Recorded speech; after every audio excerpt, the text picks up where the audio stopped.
Good morning, DJ and PK. It's 97.5, the KSL Sports Zone. Welcome in on a Monday morning. The NFL playoffs are set. The NFL regular season is over. I don't know that we need an 18th week in the NFL regular season. I think we're going to get it. Well, an 18th game, a 19th week with the bye weeks. They're playing 17 games now, and I'm sure they're going to go to 18, and they'll make more money off it. And the answer to all your questions is money. But watching week 17, I mean, hey, there were some great games, and we'll get to that in a second, but they're just some total snoozers. And the longer it gets drawn out, the less teams have to play for. It's like, what are we doing here? Now, if the answer is we're making money, I can't really argue with that. So I'm sure it's coming, but there were just so many games that meant nothing yesterday, and some teams that were playing, it didn't mean anything, and yet it meant everything to somebody else. It's pretty wild. It's pretty wild. I just, the fact that there were two games in the AFC West and four teams combined to score 0 touchdowns offensively. Denver scored on a pick six. Three teams sat their quarterbacks. Two of them will miss the playoffs. It was just, what are we doing? It was just bizarre world. Now, having said that, we got great drama. And I thought that the afternoon game matching the Lions and the Bears, and I know there's a whole debate. This is probably a half dozen guys you could give the Coach of the Year award to. But, man, I think it's got to go to Ben Johnson in Chicago. Because not only did he make them a lot better and turn them into division champs, and they're the 2 seed, but Detroit crashed without him. And they just fell apart. Now, having said that, Detroit did win the last game, and I thought it was really interesting. It's 13-0, and Lions kind of mess up the end of a drive and have to kick a field goal when you thought they were going to get a touchdown. And they're like, well, it's 16. They could get 2 touchdowns and 2 twos. It's early fourth quarter. And sure enough, as they have so many times, the Bears came alive. And they went down the field. They got a touchdown. They went for 2, and you can argue whether they should or they shouldn't have, but they did, and they got it. And they got the ball back, and they went down and got another touchdown and another 2. And then the Lions are putting together, with the score tied at 16, are putting together a perfectly good drive. And on 3rd and 20, you can throw it short, get yourself in field goal range, take the lead with a couple minutes left, and you need one stop. Or you can float a ball down the middle into traffic, and inevitably it gets tipped and intercepted. And honestly, that part, I thought, there's 2.5, 3 minutes left, I thought there's a 100% chance that the Bears are going to go down the field, score, and win the game. Nope, they don't even get a first down. They give it back, and the Lions go down and score and win the game. That was an entertaining fourth quarter. I thought that was pretty good.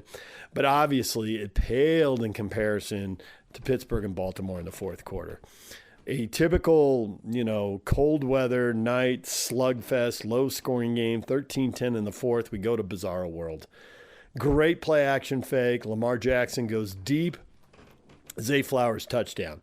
Pittsburgh drives down the field, takes a terrible penalty that looks like it might wreck the drive for offsides. Just Gainwell, what are you doing? You got to turn and look at the ball if you forget. Just what are you doing? But he jumps, so that's 5 yards, and it wrecks. It looks like it's going to wreck him. They get a long throw down to the 5-yard line.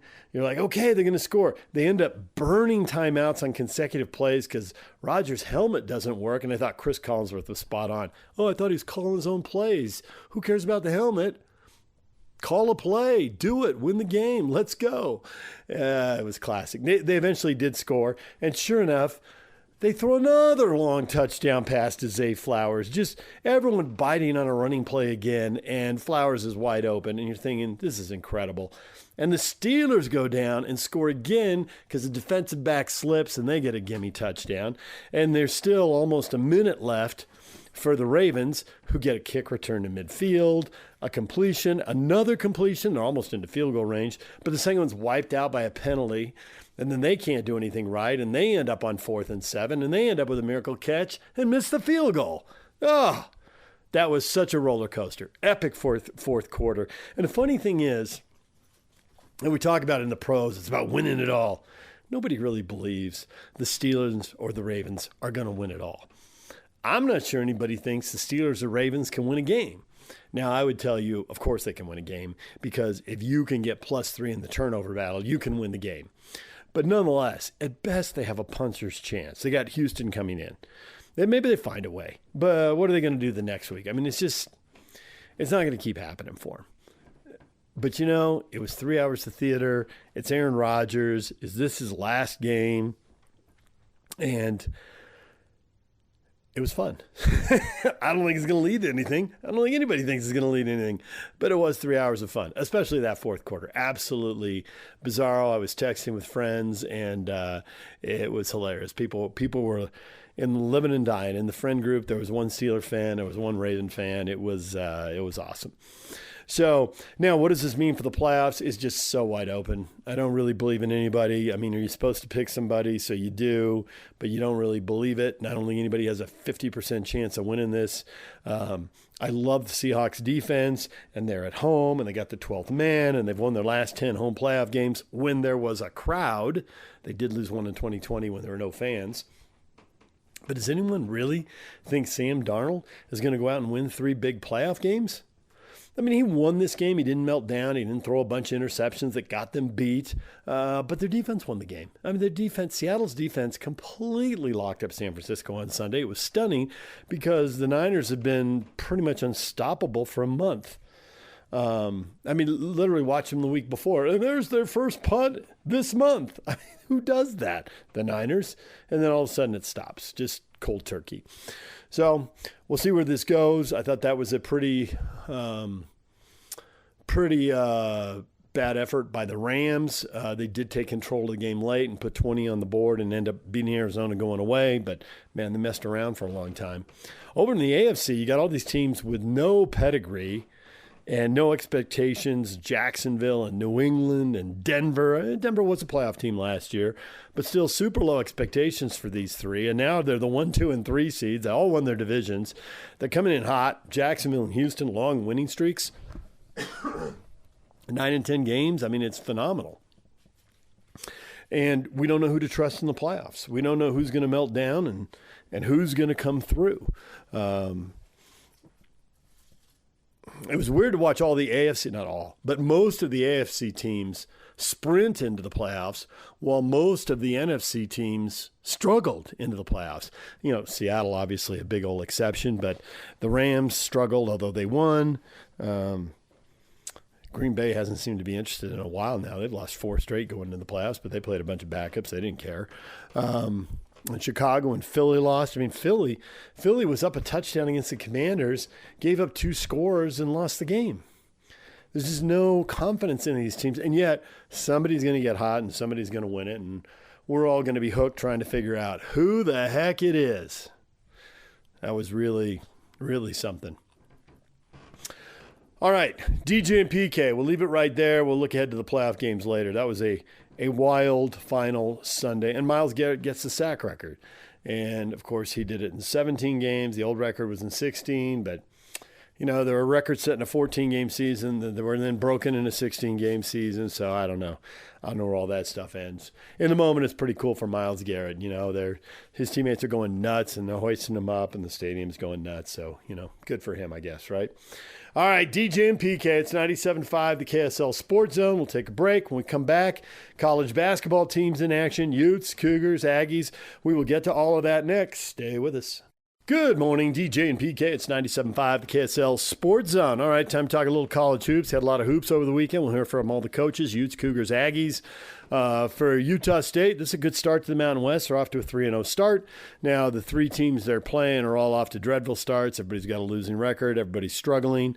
2 of the 3 games have been at home. San Jose State came in on the weekend. I got to say, I didn't have any expectations for the Spartans, but my gosh, they shot the 3 well. 9 of 15 at the half. But a long time ago, when I was doing pre-half and post on TV for Jazz games with With Big T Thurl Bailey and with Pace Mannion, Pace always said this. Oh, yeah, they're 9 of 15 at the half, but they're only up by 3, Oh, yeah, they've shot 80% from the floor, but they've only got a 4-point lead. That was always his thing, that whatever wild halftime stat, okay, that's impressive, but you're probably going to come back to earth, regression to the mean. And if you don't use that red-hot half to build a big lead, well, then you're going to lose. And I did think that was still a tight game. The Aggies stayed close, despite the fact San Jose was on fire from 3. I mean, 60% from 3. Who does that? Well, San Jose did it, but only for 20 minutes, and they weren't going to sustain it.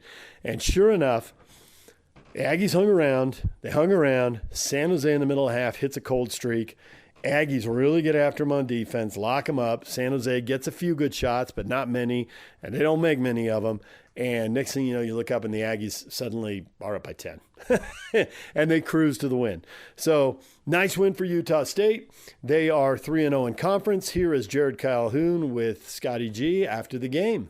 It'll say an 18-point spread on the scoreboard, but this didn't feel like an 18-point game today. Right to the wire. Hats off to Coach Miles. I thought they had a great game plan. They're a slow-paced team, which presents a lot of challenges. They did an unbelievable job of valuing the ball. It's one of the first teams all year we couldn't turn over.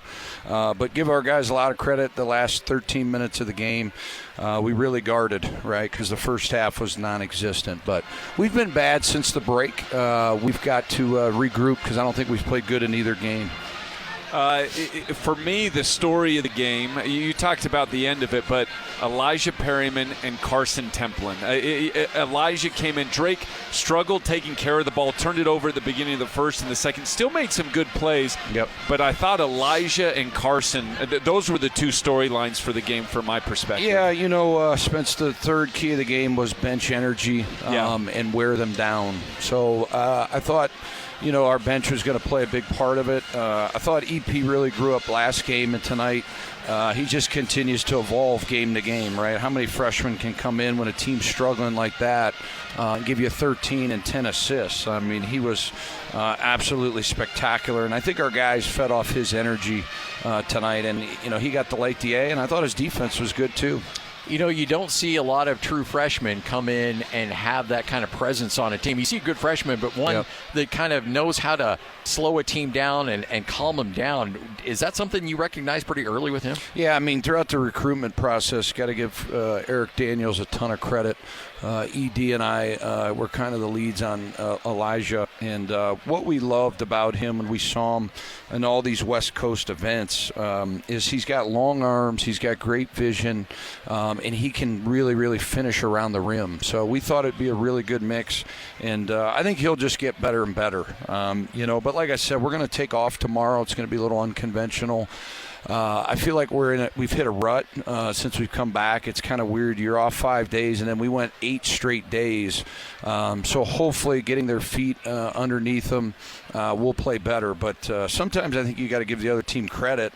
And I thought Coach Miles, with his pace and slowing it down and, some of the sets they ran, they're a hard team versus our defense because a lot of times we're not switching with our fives. So we got exploited in the first half, made some adjustments. And then I thought, Spence said, our two bench guys really carried us. Yeah, and you're right. San Jose, 9 of maybe 14 in the first half. They hit 9 3-pointers. Washington, they see the ball go in. Godarzi hit a couple, and then all of a sudden the floodgates are open. And it's contagious like that. Yeah. But what I love to see, you guys made the adjustment. They get 1 in the second half, right? So they go from scoring 51 to scoring 27. But I got to bring it back. I think that's the best I've seen Carson Templin play. He played within himself. Yep, took the 3, made that little floater. Yeah, didn't try to do anything out of the ordinary, but his hands were active. He got a deflection, did a lot of really positive things. I think, when you have him and Falslev have been around winning and really, really respect and love the history of the program, those two kids in the final 8-9 minutes, you heard them in every timeout. Really, KT tonight, to be honest. I think Mace was under the weather. We had some guys battling some sickness.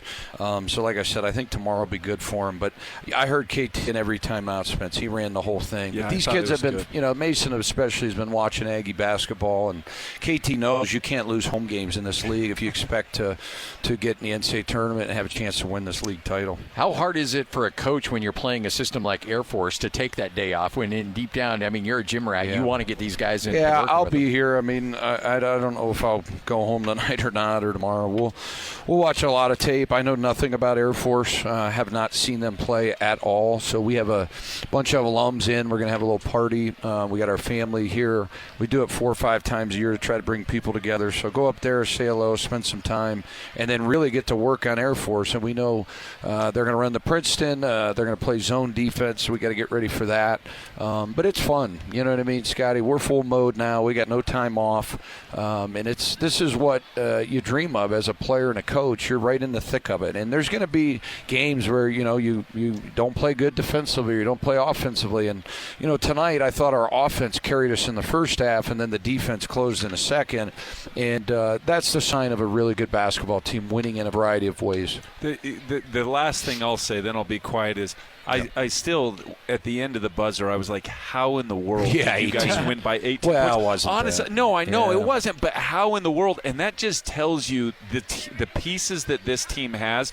When that switch flips, yes. I mean, we saw the switch just stay on constantly against Colorado State. Yes. But tonight you saw the flip of the switch, and you can put it on someone. That's the sign of a really good team that has the potential to have a really good season. Yeah, and I thought, a guy I really study now because Saban's out of it is Kurt Signetti. Oh, yeah. He's very similar to the way I started at the Division II level. And, you're constantly fighting yourself, and that's what he said, right? You're fighting yourself. And it's a daily battle. So our guys got to not only stay humble, but they got to know we're not playing great basketball, right? We're playing in spurts the last 2 games. And as you said, you got to bottle up and you got to have an edge. And the hardest thing to fight every day is yourself and reading your headlines. So hopefully a day off tomorrow will be good. There is the Aggies coach, Jerrod Calhoun. All right, now as far as the Utes, well, we always knew it was going to be trouble. They were playing number 1 ranked Arizona at home at the Huntsman Center, and I think the thing that came out of it is they do have some guys who can score. We've seen that in December, but you never know in the non-conference what's really real. And I guess you could say that about Arizona because the problem for the Utes was at the defensive end of the floor. Arizona seemed to score at will. They finished with 97 points. I spent most of last year complaining about the Utes giving up more than 80 points.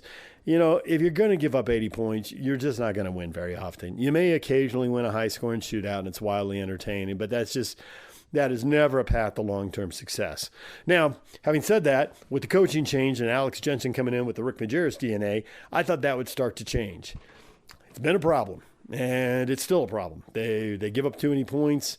Now, maybe with the private equity deal in place, and maybe they'll have more money and get better players, and this will change going forward, but it looks like it's going to be a problem here during the Big 12. Here's Alex Jensen after the game.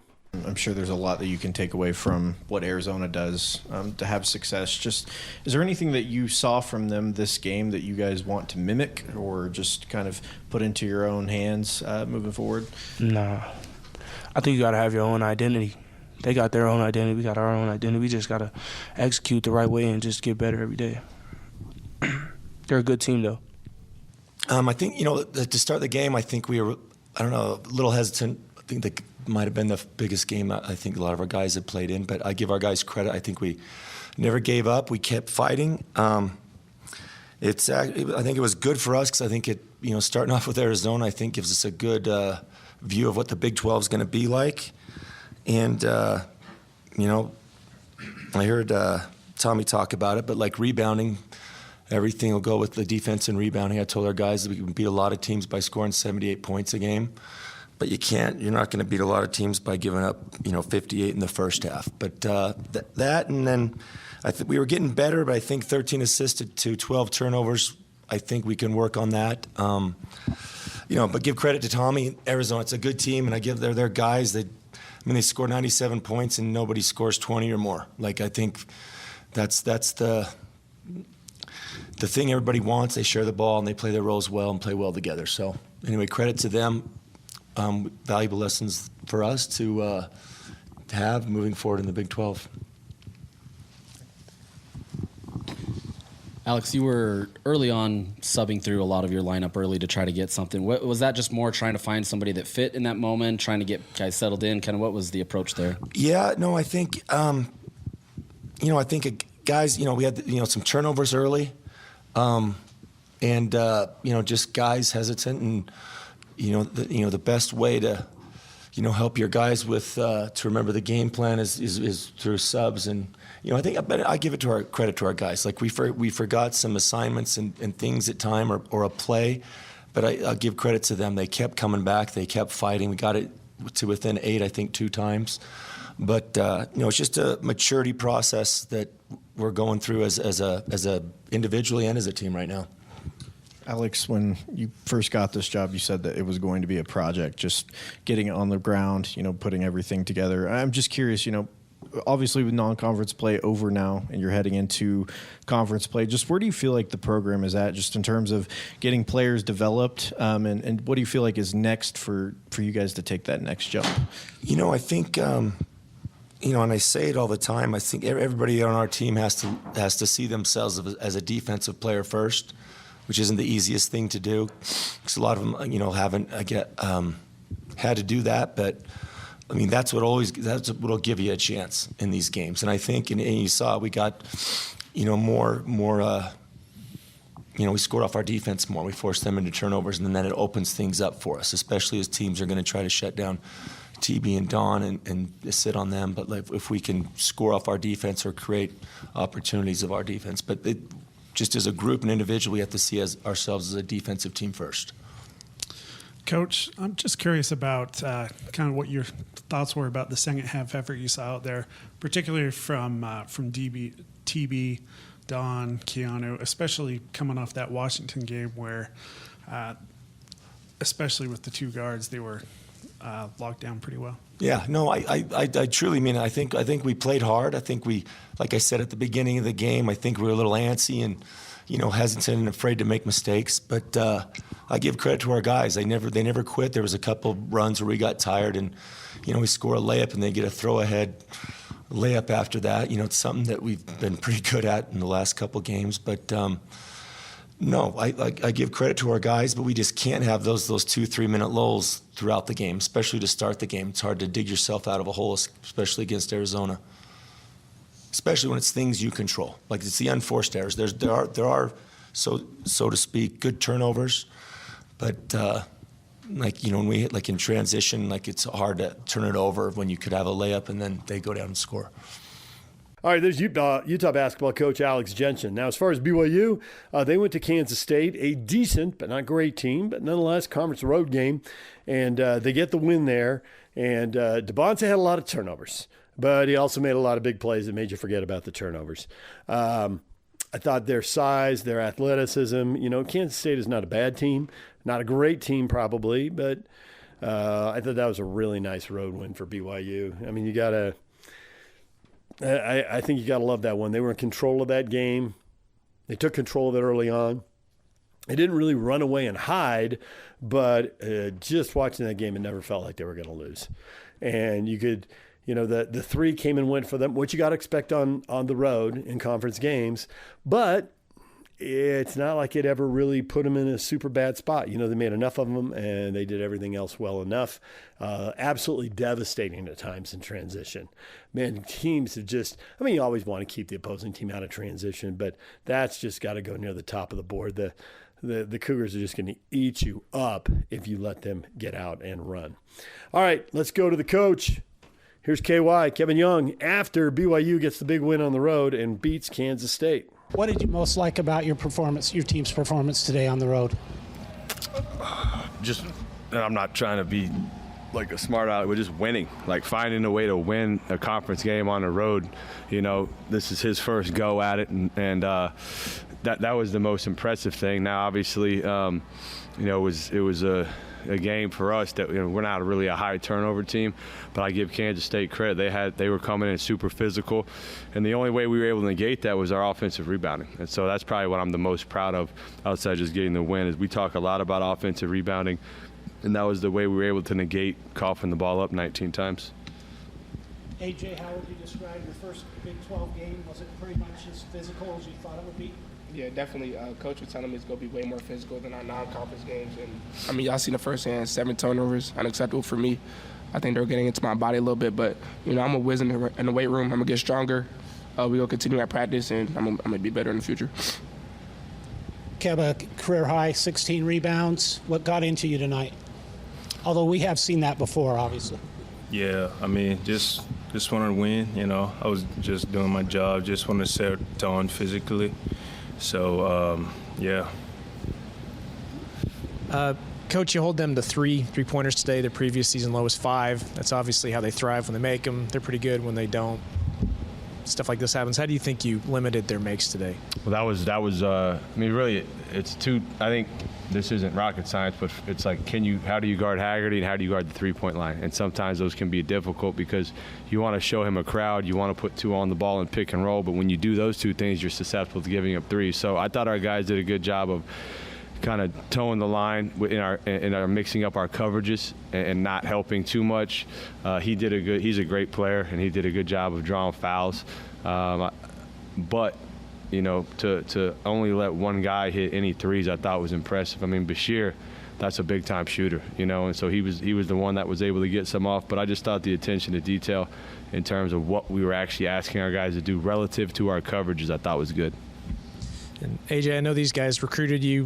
What was it like seeing some guys that you've known before in the handshake line and stuff? Yeah, it's fun. Obviously, you want to compete against people you know. Obviously, when you step in between the lines, it's a different game. But they're good people. There was no bad energy. It's just I wanted to get a win, and I just wanted to prove that. Kevin, AJ picked up his second foul. You sat him for a little bit. What went into the decision to put him back in, and do you feel like that was kind of a process you'll use moving forward? Will that be a philosophy that you'll use?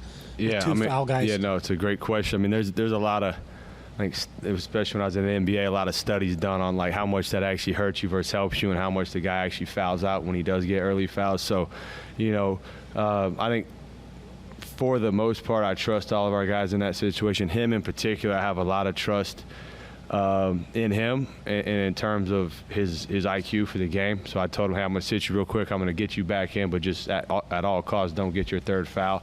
We were able to sub it even after that offense defense, which helped us. So I think that's probably more where I lean than just totally sitting a guy. Kev, I think you guys out-rebounded him by almost 10. How much was that an emphasis, and how do you feel like you guys did on the boards? Yeah, definitely was an emphasis. Trying to play harder than, the other team every night. So, just wanted to dominate the glass tonight, and, I think we did a pretty good job. All right, there's Kevin Young. There are the coaches as Utah loses, but Utah State and BYU pick up victories. Kevin Young up there with A.J. DeBonsa and Keba Keita as well. All right, we're going to take a break. When we come back, the Utah Jazz and the Utah Mammoth. We will get to them next. Stay with us. Good morning, DJ and PK. It's 97.5, the KSL Sports Zone. Well, the Utah Mammoth and Utah Jazz both played on Saturday, and it didn't go very well for either one of them. Both of them out on the road. The Utah Mammoth playing 3 games in a row. They'll be back in action tonight. Their third game in Gotham. And it was a struggle. After that 7-2 win, well, I guess you can't sustain that on the road. Let's get to the best of the postgame show.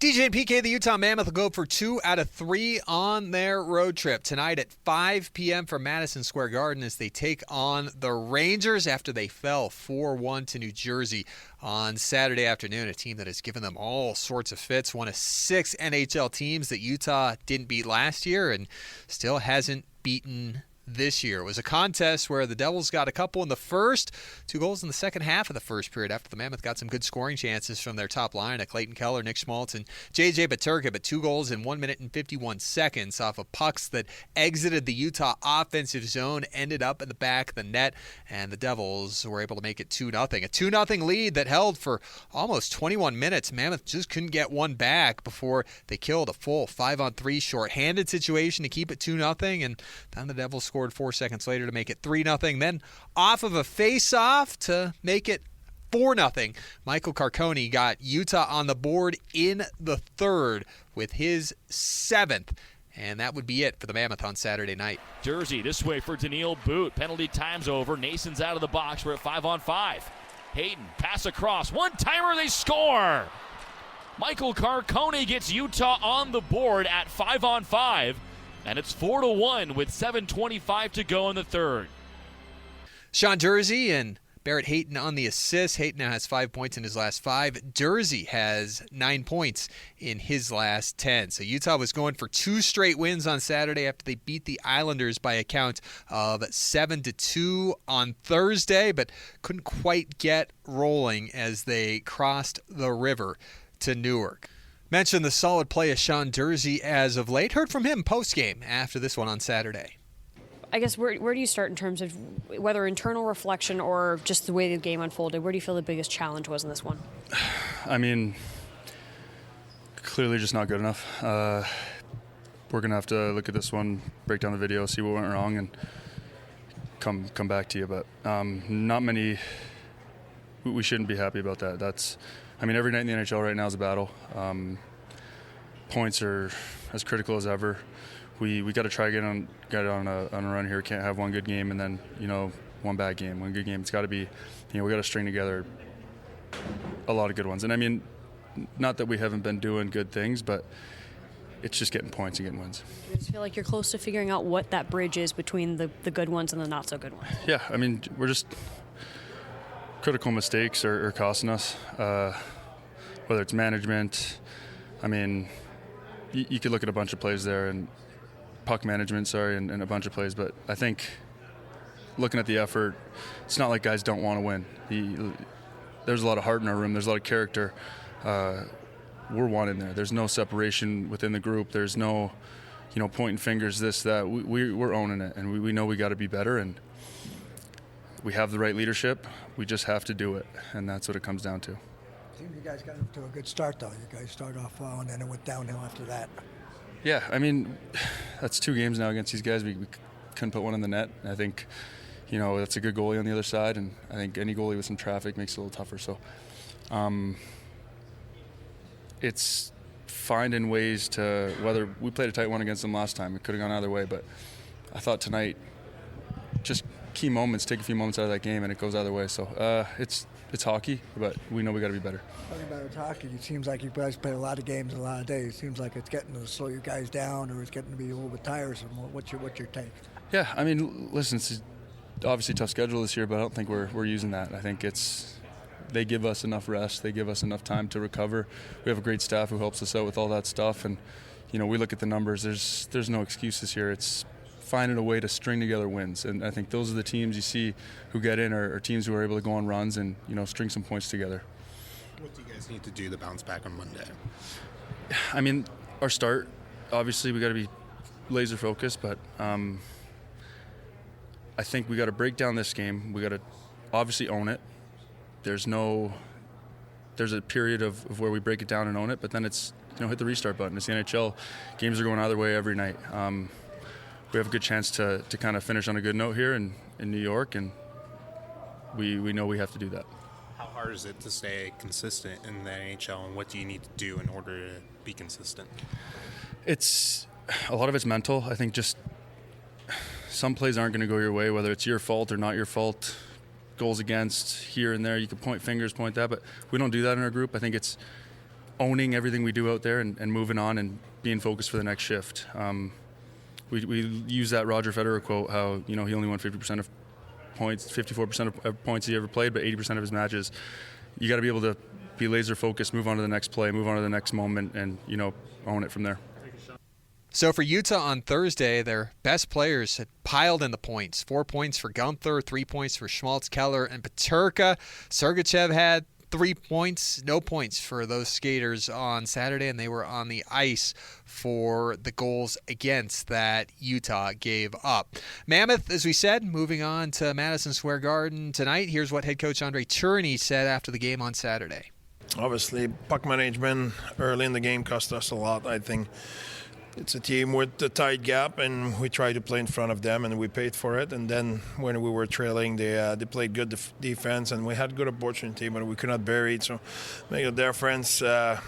Thing we could have done better is, for sure, it's more traffic at the net. We were a little bit light in front of their net, so Markstrom played good, but he saw most of the shots, so we could have done a much better job. He has been pretty adamant on saying they're owning this. They don't want to feel good about this loss. Yep. What is the reflection process that you need to see differently in order to find a more consistent rhythm? Yeah, that's. I agree with theirs. I think we don't want any moral victory. We want to own our result, and obviously today it didn't go the way we want. So it will be important to reflect on it and make sure we arrive with good answers instead of answers with emotion. I think need to review that game, analyze it, and make sure we have the right answer to move forward and get better because of it. You started out really well. You had a really good start, and you started out really well, and you seemed like your first period, everything was going your way. Yep. Yeah, we had great chance, but that's part of being a good team is when you don't score first or the opponent find a way to score on turnovers. Like I said, we need to find a way to regroup and grind your way back, and we did it. You guys have dropped the past 4 games against the Devils. What do they do in particular that you guys just can't win against?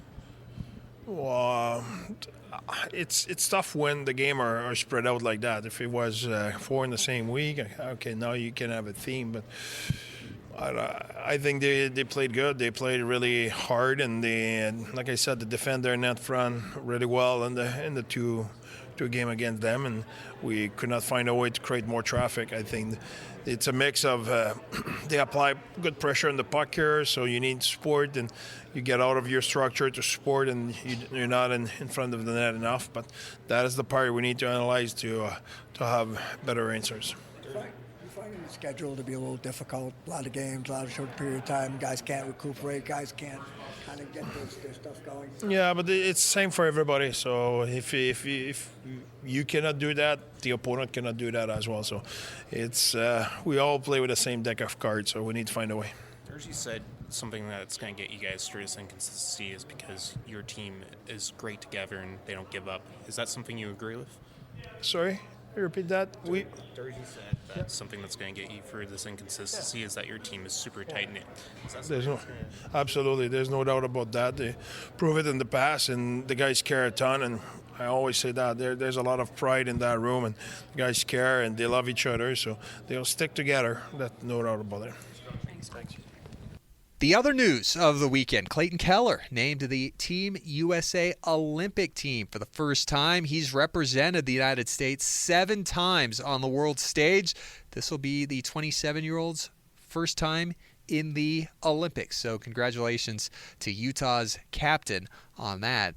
And he did captain the United States to the World Championship, their first title in that tournament in 92 years last summer. So nice reward there for the Utah captain. Congratulations to him. And Olli Mata, who is named to Team Finland, still waiting on official announcements for J.J. Peterka on Team Germany, as well as will Karel Vejmelka be on the Czech team.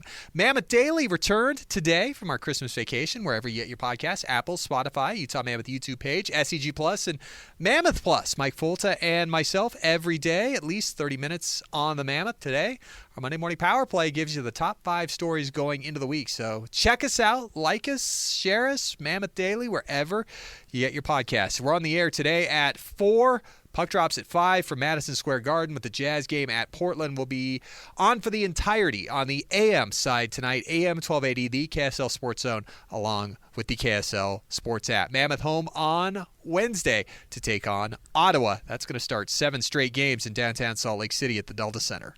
There's the best of the postgame show as the Utah Mammoth lose Saturday. The Utah Jazz also lose Saturday. They are beaten by the Golden State Warriors.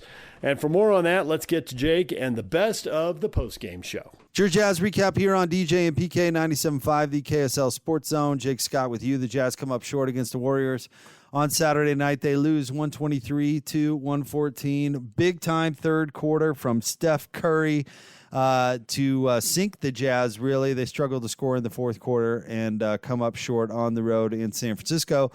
Steph finished the game with 31 points on 8 of 18 shooting, 6 of 12 from 3. The Jazz got 35 from Lauri Markkanen.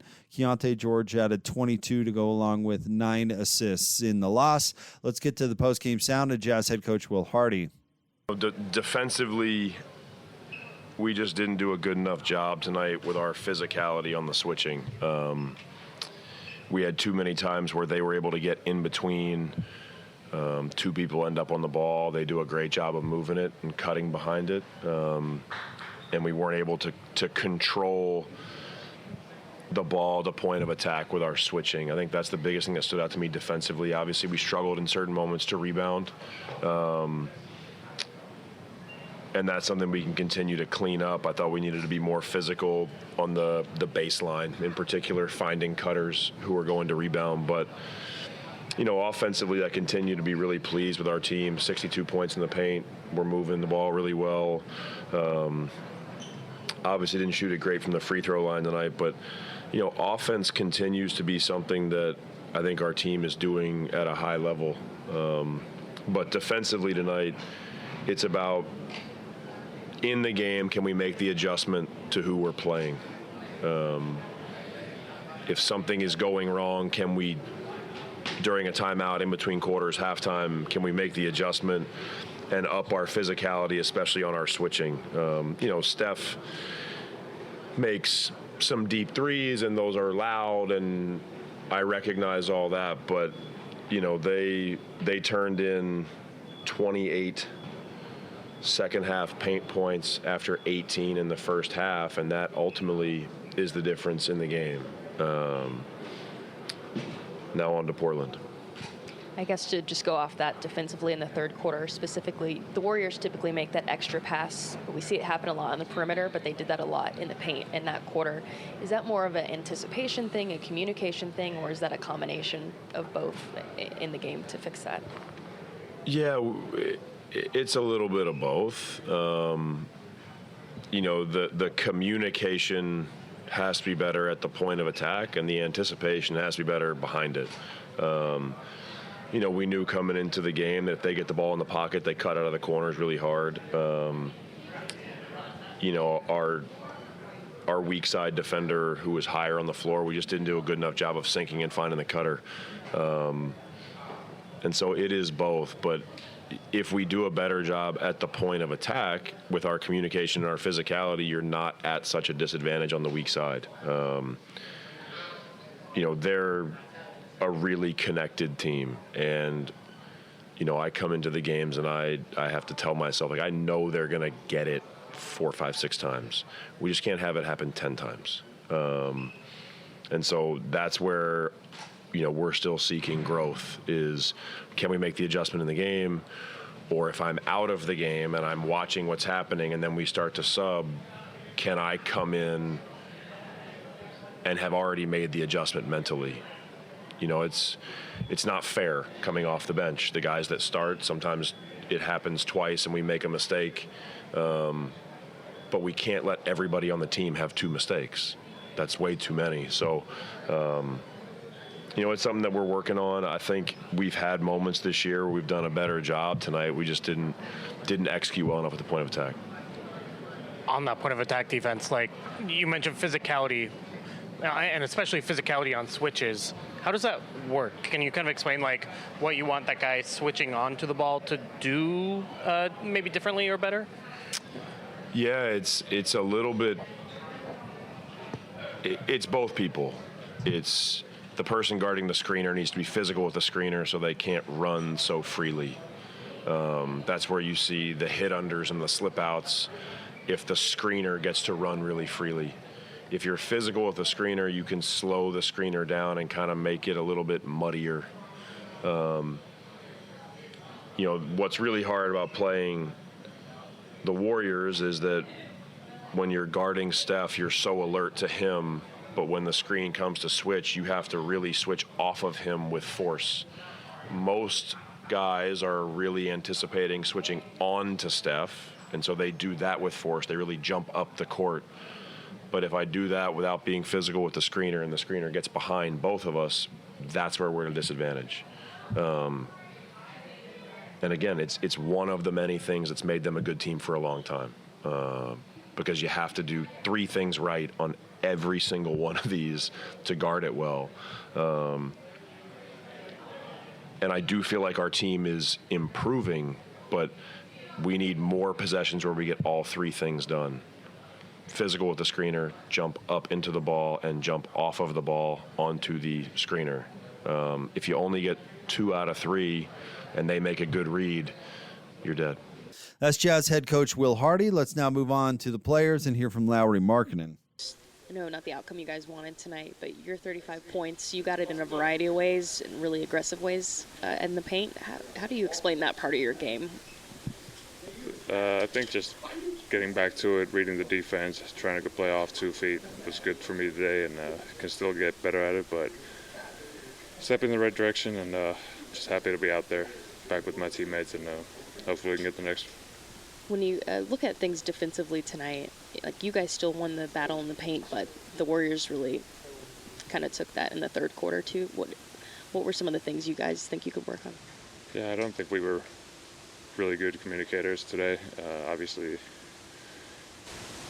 Curry takes us away from the paint a little bit. You want to contest those three-point shots, but they kill you with the layups and off-ball screening, and they're really high up in the NBA of points in the paint, and that's mostly off of cuts. And so I think we can do a better job of communicating the screening actions and then rebounding the ball. So we got a little bit too many offensive rebounds for them. So. What did you also see from Cody tonight? How do you like how aggressive he's been playing? Yeah, he's been taking steps forward, playing aggressively, and I'm happy he finally actually made a dunk. So we've been joking and get on him about that, but he's been getting more aggressive, and I'm happy for him to see the ball go in, and so the confidence is growing. That's Lauri Markkanen. Lauri, 35 points on Saturday night on 15 of 27 shooting, but the Jazz fall to the Warriors 123-114. Next up, the Jazz take on the Blazers tonight in Portland. Tip-off will be at 8. Pregame begins at 7. There's the best of the postgame show. When we come back, what is trending? The headlines are next. It's time to get your morning started with the news you need to know. News update. News update. This is what's trending with DJ and PK. Hashtag NFL. Bengals have it first out of the rounds.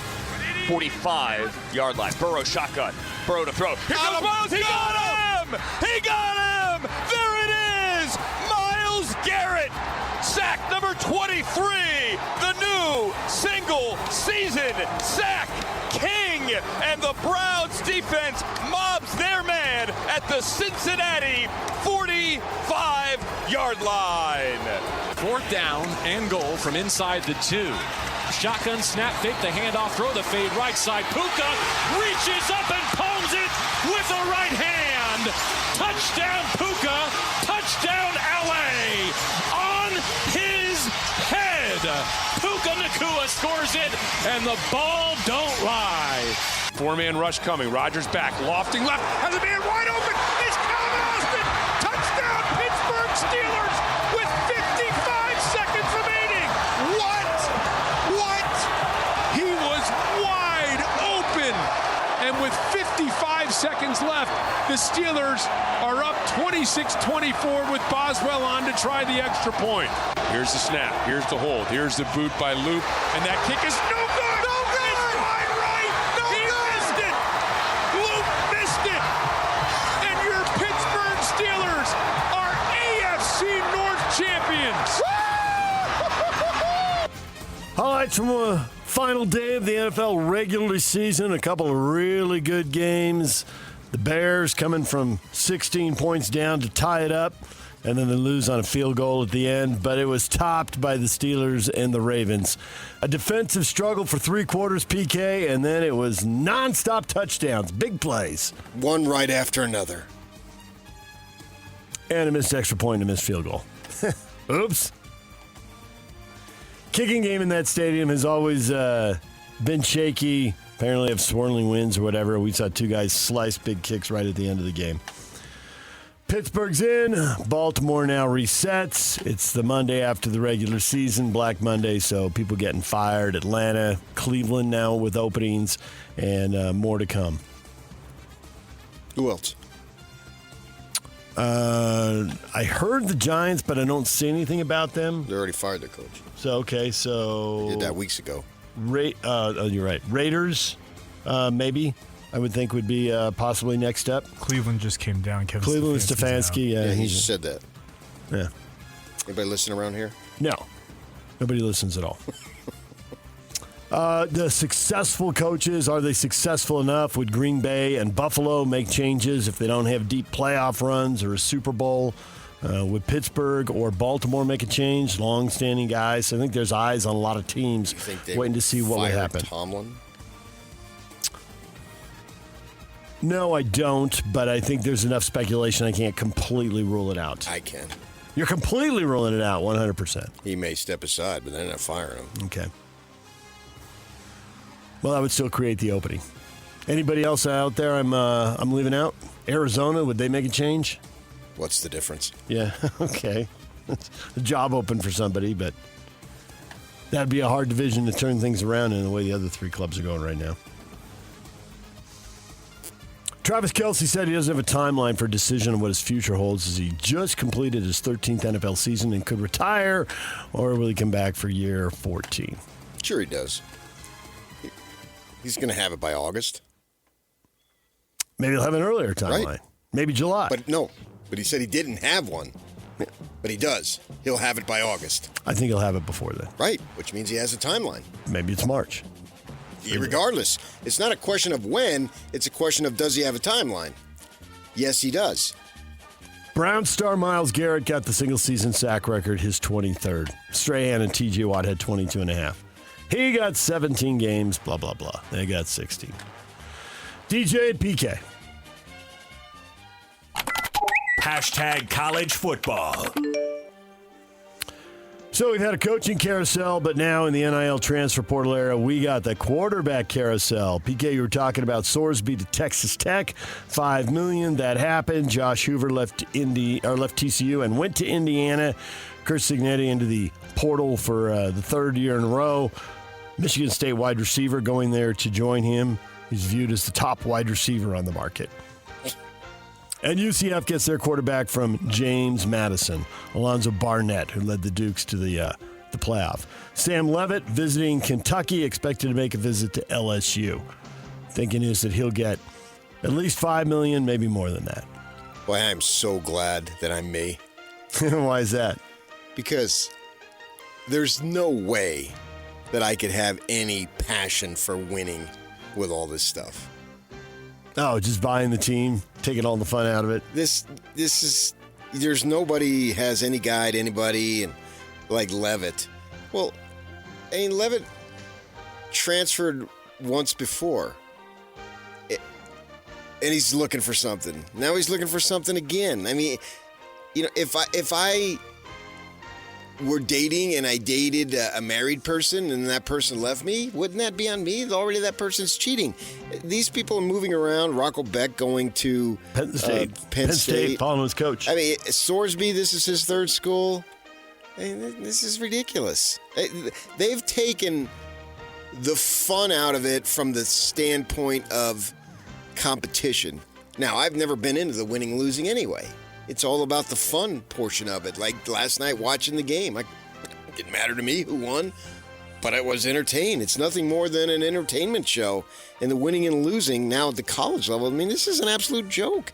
And then the Kentucky guy's going to go to ASU, so they're going to make a trade like UCLA and Tennessee did late last year. I don't know how people could still maintain their fandom in terms of winning and losing after seeing all this.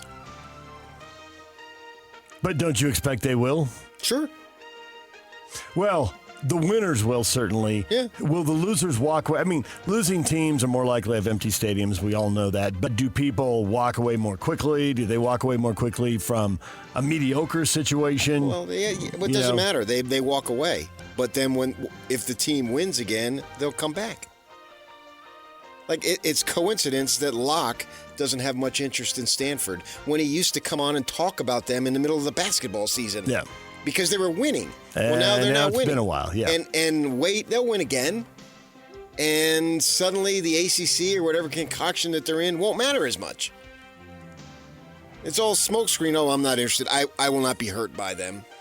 Do you think that some of the people who walk away just stay away? I mean, is the game really hurting itself, or it recreates itself and there'll be another shootout like there was yesterday afternoon was pretty good and last night was sensational? Yeah, I mean, that's the NFL, but right. They're all under the same rules, yeah, basically. Georgia and Ole Miss, that was sensational.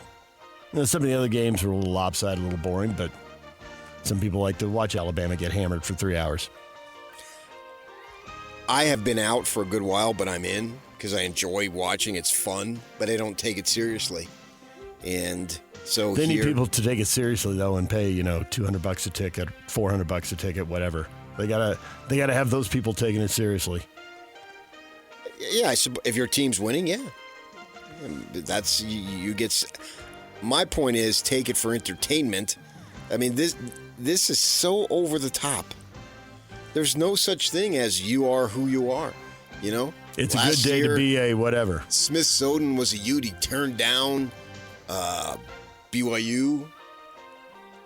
He turned down BYU and stayed at Utah. Well, now he's in the portal. I have no clue what he's going to do. And nor am I criticizing Brendan Sorsby or any of these guys. Who wouldn't go for $5 million? And Cody Campbell's running around on Twitter with himself out there as himself as a pitcher, a photograph of him. I mean, we're going to do this. And okay, big guy. I mean, you go. It really means that much. This is all silly, but it's still fun, and I'll still pay attention and all. But like I said this time last year, watch out for Texas Tech. When we get to the year 2030, we're going to look back and see they're either going to win it every time or they're going to be right there every time on one for one. Well, Texas Tech had a really good team, but the quarterback play wasn't nearly good enough. Cincinnati had a really good quarterback. The team wasn't good enough.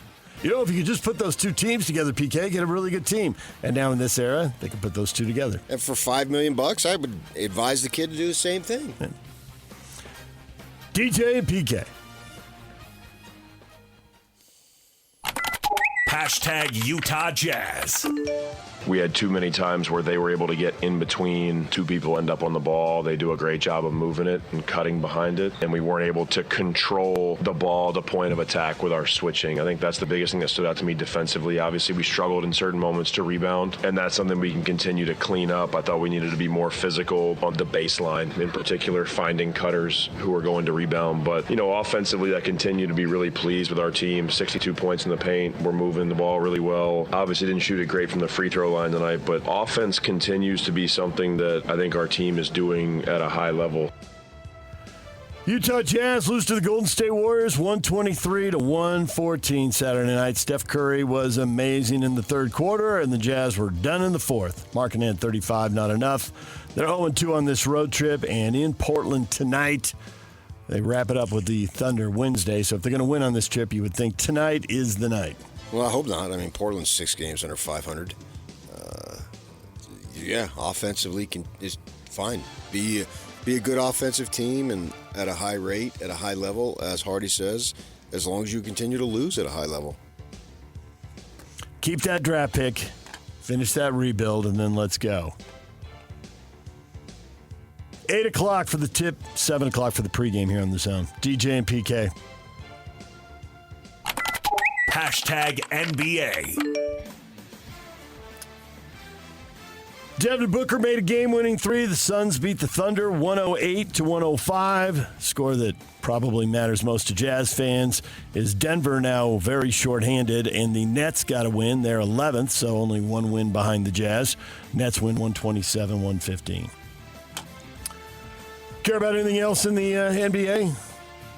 Lakers beat Memphis, so they remain just kind of all right. Well, they're without two starters now. So, I mean,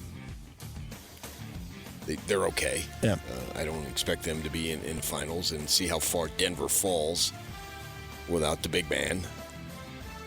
Certainly one of the top 2 or 3 players in the league, and has been for a number of years now. It's just a sensational player. What's their level of staying afloat? Trade wins and losses, played 500 ball for a month, and hope he's back then. Although it's a re-examination in a month, so I wonder if he's done till the All-Star break. Well, that would just be 5 weeks. Yeah. Then they're basically off for an All-Star break, so then he gets a 6th. DJ and PK. Hashtag college basketball. BYU on the road in the Big 12 with a win at Kansas State, 83-73. Just enough three-point shooting, enough transition hoops once they got control of that game. Never really blew them out, but it never felt like they were going to lose it either.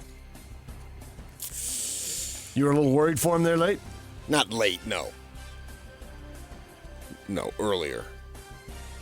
But, I mean, it's just Kansas State's good enough to be with you early. They should be able to be with you. I wasn't, like, from the start to finish worried that they were going to lose. And then they'll lose some games in conference. I mean, that's probably not this week, but it doesn't really matter. They'll get they'll be in the tournament. Find ways to continue to develop. And DeBonsa is like, okay, I've felt my way around, and I'm a willing passer, but I'm also going to take over this game. And he's done that the last few games. I'm going to be the best player on the floor, and I'm going to get where I want to go, and I'm going to score. I'm going to make sure we win. Yeah. And there he did. Overcame a boatload of turnovers there. I mean, 19. Their average is 10. They had 19. Yeah. And how many did he end with? 7? 7. Yeah. I mean, they got physical with them. Yep. And they're going to run multiple guys at him, and that's conference play, though. That's what you expect. Yeah, I mean, every conference, it's a far more physical, intense matchup because it just matters more. Number 1 ranked Arizona came to the Huntsman Center, beat the Utes 97-78. The stops, especially in the first half, few and far between. Utah State ended up blowing out San Jose State. San Jose State hung in there for a while. They were hitting threes at a stunning clip, 9 of 15 at the half, but eventually they cooled off, and the Aggies pull away and win big. And Abilene Christian beat UVU 85-68. DJ and PK. Hashtag NHL. The Utah Mammoth now 1-1 on their trip to the Big Apple, the tri-state area. Gotham, they get beat 4-1 by the Devils on Saturday. They are back at it tonight. They wrap it up against the Rangers at MSG. This is the bi-state area. They don't go into Connecticut. They got nothing to do with Connecticut. Just Jersey. The dynamic duo. They leave little brother out. You're leaving out one of the top 10 richest areas in the country. Right across the border there. Some money there right on the edge of Connecticut. Big time. Puck drops at 5 o'clock tonight. The Zone will be on the air at 4 o'clock with the pregame show. Clayton Keller, formally announced as a member of the U.S. Olympic team, headed to Milan and Cortina. The expectation is that J.J. Peterka will end up playing for Team Germany, and Karel Vejmelka could be on Team Czechia. Olli Mata, you missed that problem. Mata also, Team Finland. So, could have 4 guys spread out throughout teams on the tournament. That's what's trending, brought to you by Shamrock Plumbing. There's no job too big or too small. Get the personal touch with Shamrock Plumbing. Tanner Wall, former BYU free safety, coming up at 7:30. We'll talk to him about the season and all the changes. Steve Cleveland at 8 o'clock. DJ and PK, it's 97.5, the KSL Sports Zone.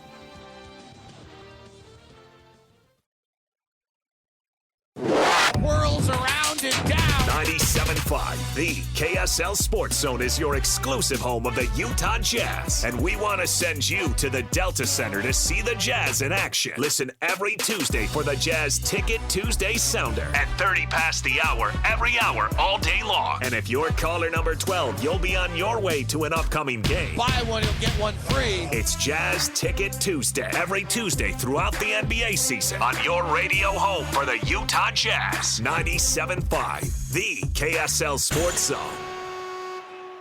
DJ PK, and we're joined now by Tanner Wall, former BYU free safety. Tanner, good morning. Morning, guys. How we doing? We are doing well this morning. How are you? Doing great. Thank you. Appreciate it.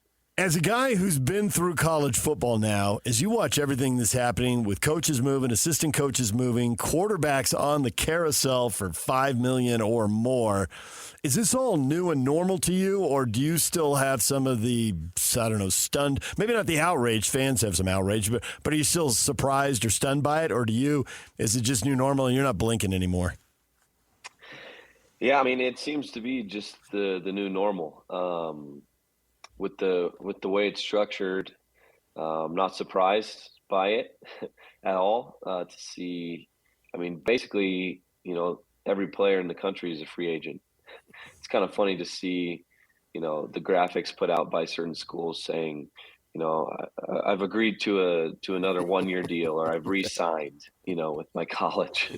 But that's just kind of the state of where we are right now and how it's set up. So I think we're going to continue to see it unless some changes come down the pipeline. But also, with the way that they have only offered one portal window, the frenzy right now seems to be as crazy as ever. Yeah, it really is. There's no question about that.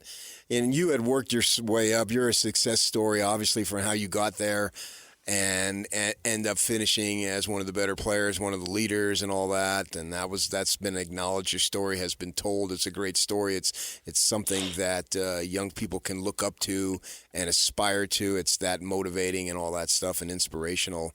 And with that leadership came opportunities to see who was good as far as the coaching staff and how they came together. So I think you have an opportunity to speak to this more than most folks in terms of what does the loss to Jay Hill mean to this BYU defense and how it overcomes, because he probably wasn't going to stay there forever, and so now he goes, so be it. But what did he mean, and what do they need to do to overcome it? Yeah, no, I completely agree just on the value that Jay has brought to our program. When he came in 2023, very early on, you could tell the kind of expectations that he had for us as a defense and as a team. And I really do feel good. I feel confident and comfortable knowing that a lot of the things that he has kind of installed and instilled in the players and in the program will continue. From a scheme perspective, this defense is very familiar to a lot of guys on that staff, right? It's the same defense. Kalani knew this defense even before Jay came, right? They all kind of learned it together in their time at Utah.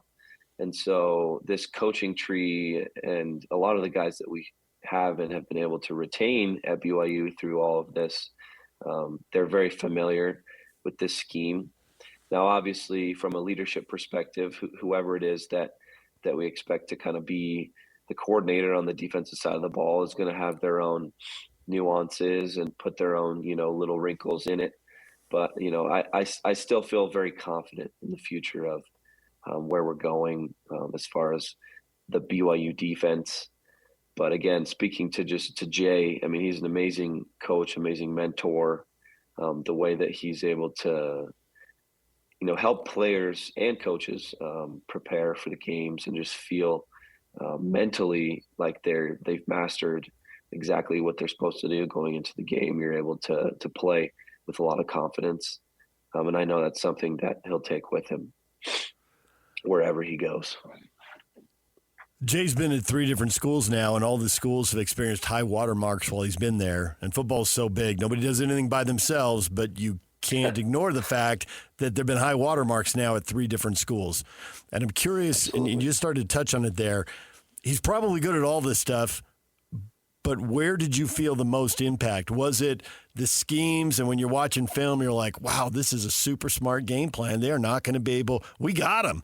Or is it things that he says on the sideline or in the locker room, and it's like an emotional, psychological thing? What is Jay's superpower? I think it's a multifaceted thing. Like, I think it comes from a lot of different buckets of his style. From a personality standpoint, he's a competitor at the highest level. He hates losing. He wants to win at everything. But also the culture and just kind of the expectation, as I mentioned. Like we came into the year expecting to win every game. And we came into the year expecting, when we play in Laveldre Stadium, like the home field advantage we have, like we're going to win every game in that stadium. And then for even like he's a coach, some coaches and their styles are different, but he's a coach who would, show up to off-season workouts. He would see, okay, how are we looking running? How are we looking in the weight room? How, is the intensity there? Are the leaders leading? And so there was this accountability that was ingrained into everything that we did.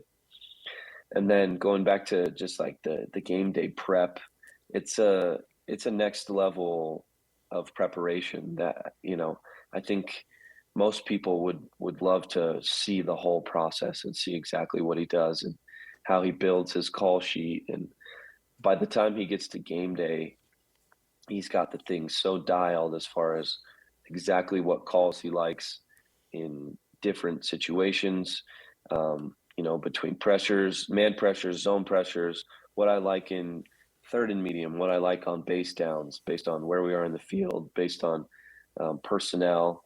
And he's got it, so figured out by game day. It's like this game of chess, but he's, kind of feeling like he's not reacting, but he's two to three steps ahead, knowing exactly what he wants to do.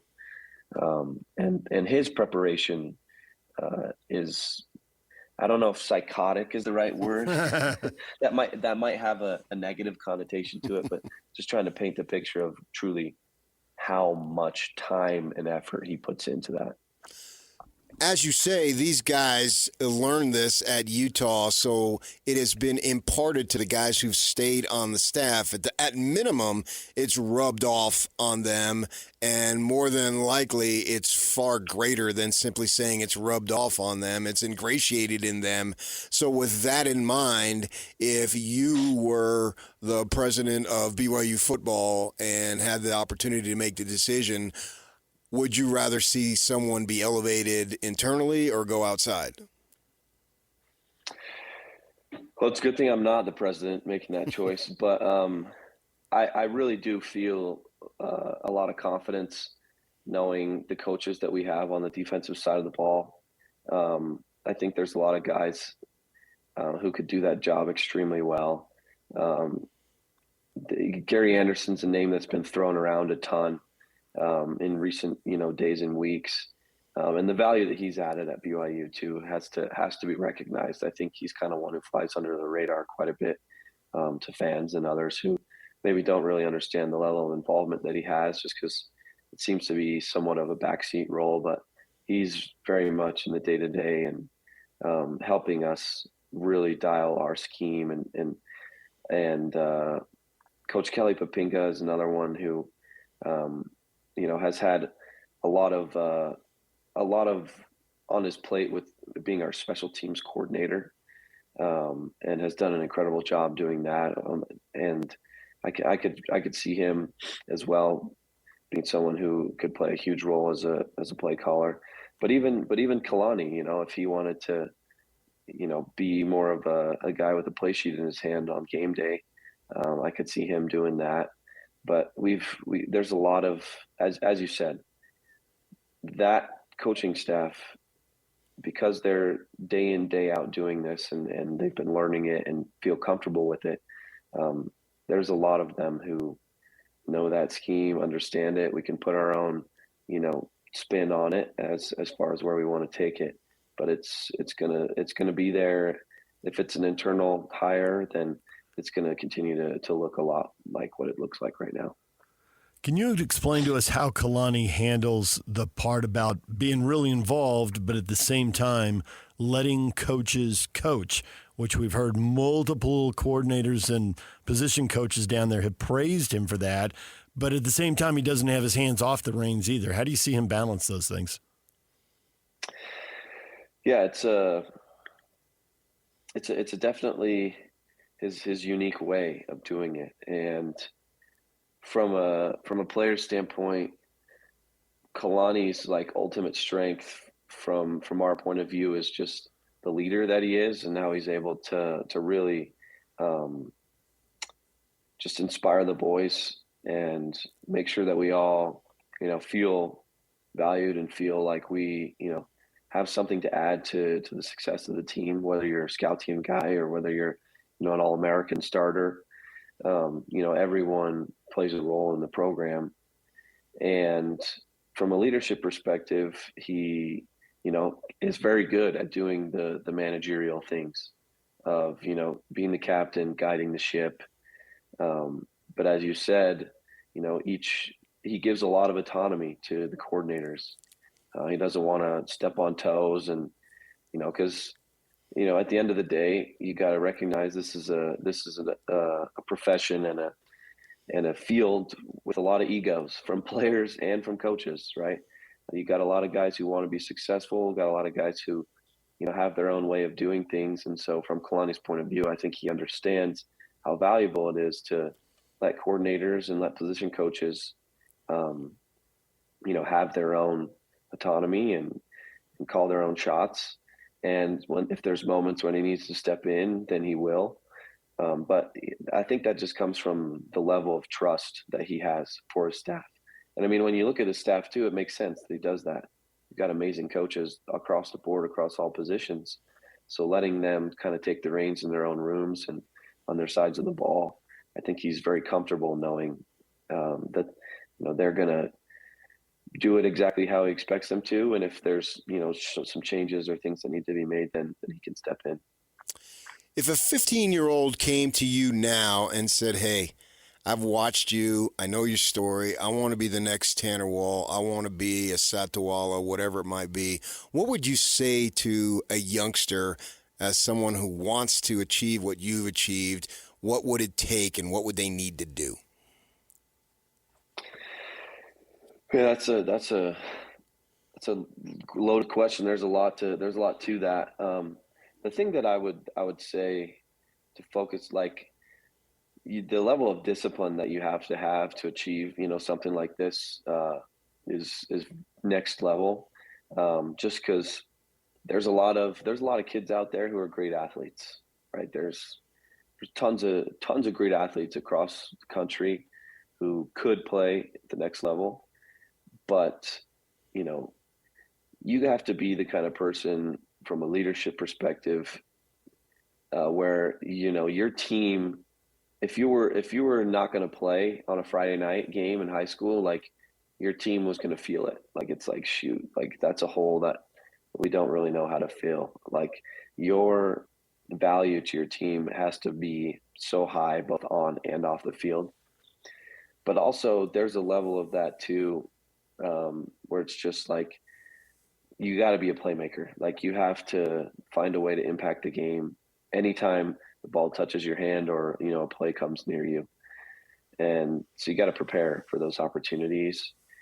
But also football IQ and studying film is a huge thing. And I think that's one thing in high school that can go undervalued just because of resources or coaching or other things. But, your understanding for the game can help you, perform at a high level. And I think if you haven't seen the whole process or maybe you're not too familiar, as a high school kid, you're going to think okay, more footwork, more lifting, more routes on air with my quarterback or whatever it is. And it's like, your body can only take so much. It's like, you gotta train the mind as well. So be a holistic, be the full picture football player where you can be, a star across all the different levels of what it takes to be great. How much film do you watch in season? How much film do you watch in the off season? How much do you watch your own film? How much do you watch other teams? And how much, when you're in high school, should a high school kid be watching college and pros? And when you're in the college, how much should you be watching the NFL? Figuring those guys are even more detail oriented. Yeah, no. So in a typical week for us, I mean, we're probably together as a unit, probably 7 to 8 hours, I would say, of film. And then outside of that, I think those of us who take it very seriously are watching, close to an hour a day on our own. And so, that adds up to, let's just call it 15, 16 hours a week for a game. And then in high school, the thing in high school that can be tough is like either film quality might not be as good or the angles. And so it might be a little bit harder to break down depending on like what sort of resources your school has. But like if a school has the opportunity to invest in that kind of stuff, like I would say absolutely do it. Just being able to watch film from both a sideline angle and an end zone, a back or a front angle is huge. The NFL film, it's interesting because the way that kind of, Coach Hill he taught us to watch film and look for tendencies and patterns and those kinds of things. The NFL is very different from traditional college patterns, I would say, because, there's a lot more under center. They throw the ball a lot more from like pistol under center. And there's, different patterns with that. So I'm kind of excited to make that jump as far as watching and looking for, different tendencies and things that I can learn as far as, what differentiates the pro schemes from a lot of the college ones. You speak of the NFL, I assume you're going to give that an opportunity, see how it plays out, and you're well aware that the lifespan of the average NFL guy isn't very long. So with that in mind, short-term NFL opportunity, what do you want beyond that? Yeah, no, I'm gonna pursue my football career in the NFL for as long as I can. Feel like I got a good shot and can add a lot of value wherever I end up. But I got my degree at BYU in finance, and I've been working on my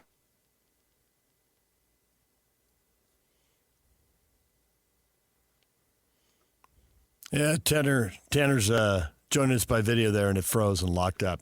So I think he was working on an MBA, I think he was about to say. We'll see if we can get him back. It continues to be more impressive. I know, right? Well, you could tell by his answers. He's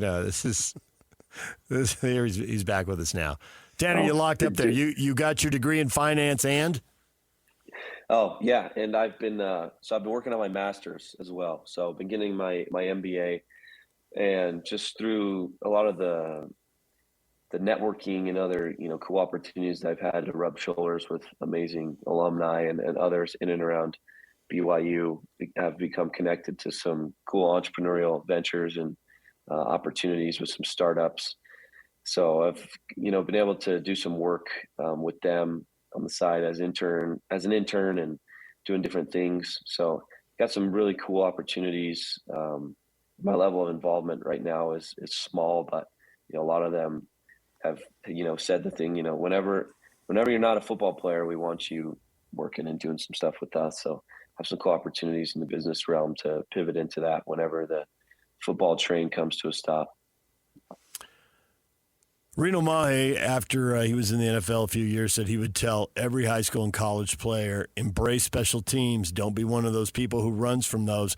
That you've got to have that to make it in the NFL unless you're a quarterback or a superstar, I guess. How many special teams do you think you can play in the NFL? I mean, shoot, I'd like to think I could play all of them. I've played a ton of special team snaps in my career at BYU. So, yeah, no, I can block on punt and cover, block and cover on kickoff and kickoff return. I played a lot of punt return, so I mean, I've done it all. So I'm confident that I could contribute on any of those teams at the next level. All right. Well, Tanner, good luck going forward. Thanks for joining us and sharing your perspective on the wild world of college football today. Thank you so much for the opportunity. It's nice to be with you guys this morning. I appreciate it.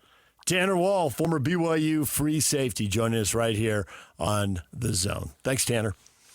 All right, DJ and PK, a little late to break. Steve Cleveland, former Cougar basketball coach, coming up at the top of the hour. Stay with us right here on The Zone.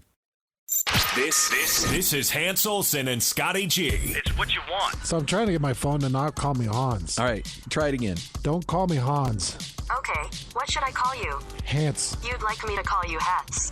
Is that right? No. Hans. You'd like me to call you Pants. It's the dumbest thing. What is my name, Google? Your name is Hans. God! Stupid, dumb thing. Could you call me Hans, Ned? You'd like me to call you Handsome. Is that right? Well, it's better than Hans, yeah. Catch Hans and Scotty weekdays from noon to 3 on 97.5, the KSL Sports Zone. DJ PK, it's 97.5, The Zone. The Arizona tone. Put me on the mic, man. Come on. It's my show, too. There, thank you. This is the Arizona tune. Yeah. I'll sleep with you in the desert tonight. They got a lot of deserts where I grew up. I've heard that. The second portion of my growing up. Although some would argue I haven't grown up at all. So well, that's a good point, too. Yeah.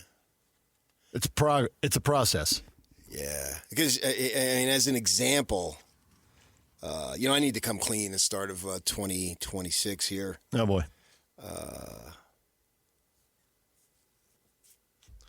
That I've been having this affair with Lorraine, but it's gone. It's gone now. Okay. And I'm going with Claire. Mm-hmm. Yeah. And I can see Claire now. Lorraine is gone. Misheard lyrics, huh? Censoring the music vernacular. But as far as BYU, I do think Kelly Poppinga gets this job. That's my guess. I'm not reporting is that a change? Because when we were talking about this and I threw his name out, I thought there was hesitation from both of you.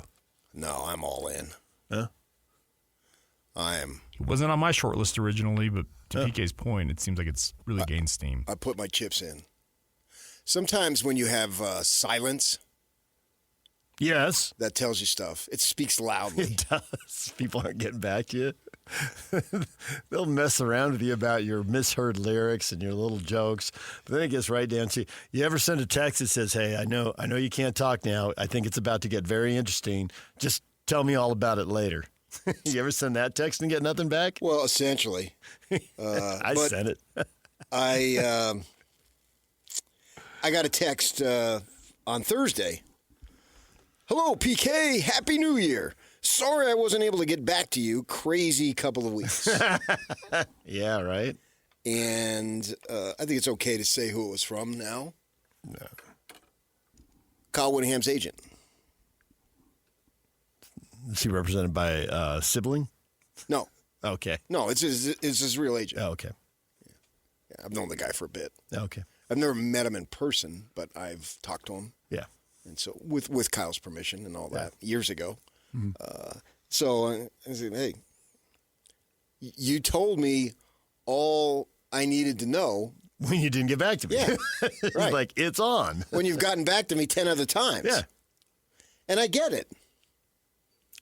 I get that. I get it, and I don't begrudge it. Oh, no, not at all. I know. No, I get it. I understand. Right. I said, I texted back and said, yeah, I know how this stuff works. Yeah. Let's go. We're all good. We're cool. And he gave me back the heart sign. For people who weren't with us, you were talking earlier that there's hard feelings, and you don't want to, you can't share it all. No. But it's interesting how there's super tight personal relationships in coaching, in multiple sports. And yet at the same time, there are these moments and times where it's every coach for themselves. And those two things can crash into each other. And the guy who is going to join us next, I think, can speak to that. We'll talk with Steve Cleveland next. Stay with us. DJ and PK, it's 97.5, the KSL Sports Zone. DJ and PK, it's 97.5, the KSL Sports Zone. We're joined by former BYU basketball coach Steve Cleveland. Steve, good morning. Morning, fellas. So, Steve, we want to talk to you this morning about coaching, and watching all this go down with the football coaches and who stays and who goes to Michigan with Kyle and the hard feelings. I remember talking to Dave Rose when the first hint of you it was just a hint of you maybe going to Fresno, and Dave saying, I don't know. And I said, well, this happens and then that. And he says, well, if he actually does go, if this is all true, then it's every coach for themselves. And it was just so cold-blooded. And I knew you two had a deep personal relationship. You'd known each other. You had a million stories, a million laughs, a million probably agonies as well. Looking at each other going into halftime, like, what are we going to say to these guys now? And you got all of that. But then when you get to that point where it is everybody for themselves, personal relationships and feelings can go up. How do you juggle that and all the people that you've known across coaching you've seen probably in situations like this? Because I think people are trying to understand how this has happened with Kyle and why people would go with him and why people would stay and how you balance it's like they say in The Godfather, it's business. It is business. You know what? It's interesting because I've listened to a little bit of it as well and read some stuff in the papers and how people are upset about him leaving and this and that. It doesn't make sense. What an opportunity for him, and an opportunity to go to obviously a blue blood university in Michigan. I think what we tend to forget sometimes is all the amazing things that Kyle did at Utah. And I think that obviously Utah's had a great program and done well. Michigan is another level, another step. And I just don't think people should take it so personally. I mean, what would you do if you were in his seat and making those kinds of decisions? I mean, it's a no-brainer for me. And it doesn't take anything away from his love for Utah. And the thing about Kyle, he is a really, really genuine, authentic person. And not everyone is that. And the thing about Kyle that I've always loved, and when I first started coaching, he made an effort to come in and introduce himself to me. And I didn't know anybody when I came to BYU. Here's the guy that's at University of Utah, and met him at a meeting and at a luncheon. And I've always had good feelings about Kyle and that being a very genuine, authentic individual. I've always appreciated him about that. And I think people need to just take a step back, take a breath, and just relax. Hey, let's just reflect on the amazing things this man has done while he was at Utah, and it's an opportunity for him, for his family, and to take it to another level. And it's not to say that Utah or BYU or whoever it is isn't deserving of having the very best coach they can have, but I think Kyle made a great decision. He's taken some guys with him. And that's just part of the process. And people want to take it personal, then let them deal with it. But it's nonsense to think that Kyle wouldn't take it, that he wouldn't take coaches from other staffs. And that's part of the business, and get used to it. I can remember when you were going to Fresno. I mean, you were like the first guy. Oh my gosh, BYU coaches don't leave, and Steve Cleveland is leaving BYU. What is he thinking? And obviously that was home for you, and you had other situations and financial packages which made sense. And a little funny story is, I thought, well, Dave Rose is the guy, right? And so I think your story broke like on a Thursday or Friday. I remember it was a Saturday, and I was in Arizona visiting family, but that turned out to be a work trip. And so I call him on Saturday, and he must have saw my number and figured, I can't talk to this guy. But he didn't click it all the way, right? And he was in his car, and I could hear the radio. And I thought, well, I'll just wait this out. He's going to he'll pick up the phone at some point, and I'll still be on the line. He does not know that he didn't hang up completely. And I can't remember. It was probably at least 20 minutes, maybe even longer. I was just sitting there, and he was in the car, obviously driving somewhere. I figured it couldn't have been far.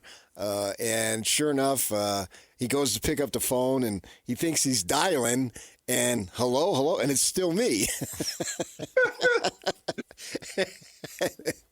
And so he then realized, Dave, I know you looked at my number and said, I can't talk to him now. But anyway, I talked to him, and I said, whatever you tell me here, I got too much invested in this. I'm not going to burn you, and I think most people know. And that was 20 years ago, and obviously 20 years later, they know I'm not going to burn him. And we talked about the job, and clearly he wanted it, and we all thought he was the right man for the job, and obviously Tom ended up giving it to him. So it's just a little funny story I thought I'd share. But I'm thinking about all these guys now that from Utah and from BYU are going to go to Michigan, and there's probably a good chance that many of these dudes have never been there, and they're going to be introduced. It's going to be so overwhelming, and I was wondering if you could share your experience when you went from Fresno to Provo. At least you had been to Provo, at least probably some, but how overwhelming, or how was it in terms of just, here's the job, and I got to meet all these people. I got to move. I got to get a place to stay. I got to get the electricity on. That seems like, man, that is just an overwhelming situation for these coaches that they have to go into with their families, and particularly if they have young kids, which you had younger kids at the time too. Yep. Well, let me just speak for a moment about, BYU. And it was such a unique situation there. And as I was really, really surprised that they contacted me. And here, I'm at a community college. I got a really good community college team. We're like the number one team in the state, and I think life's good forever. And as we went through that process, and I think looking back, I'm sure people are going, Steve, who? What do they think? But for me personally, it was an opportunity.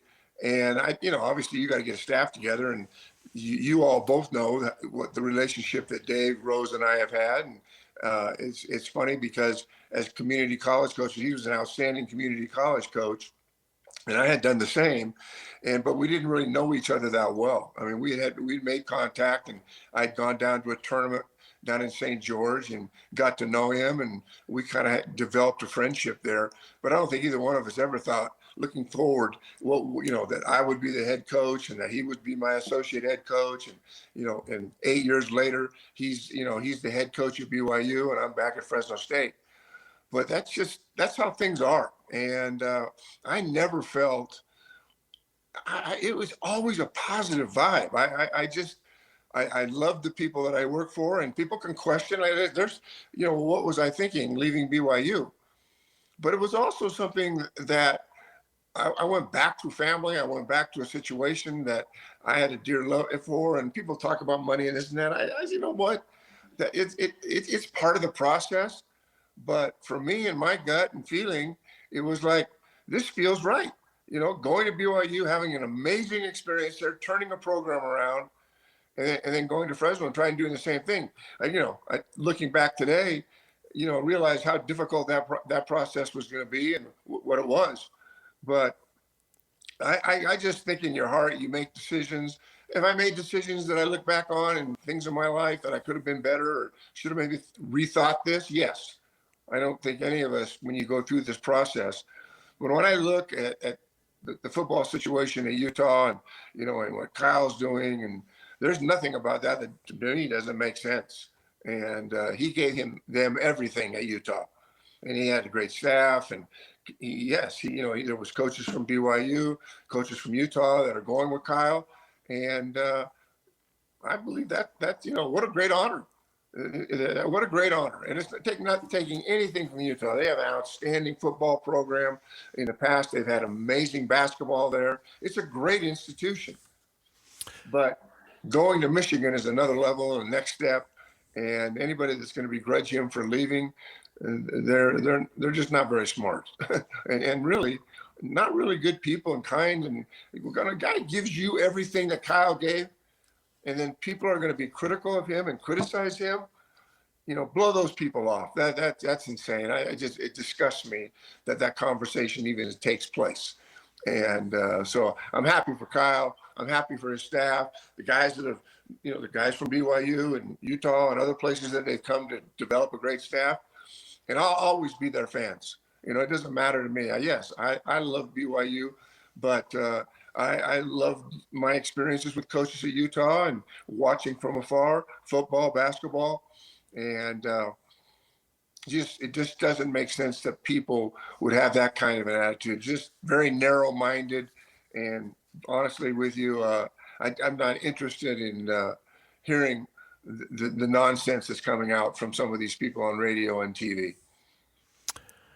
It's one thing when it happens with with coaches, but now it's happening with players with the transfer portal. The Texas Tech is getting Cincinnati's quarterback for $5 million. The TCU quarterback's going to Indiana. The ASU quarterback's going to Kentucky or LSU, reportedly for at least $5 million. Iowa State's quarterback is following his coach to Penn State.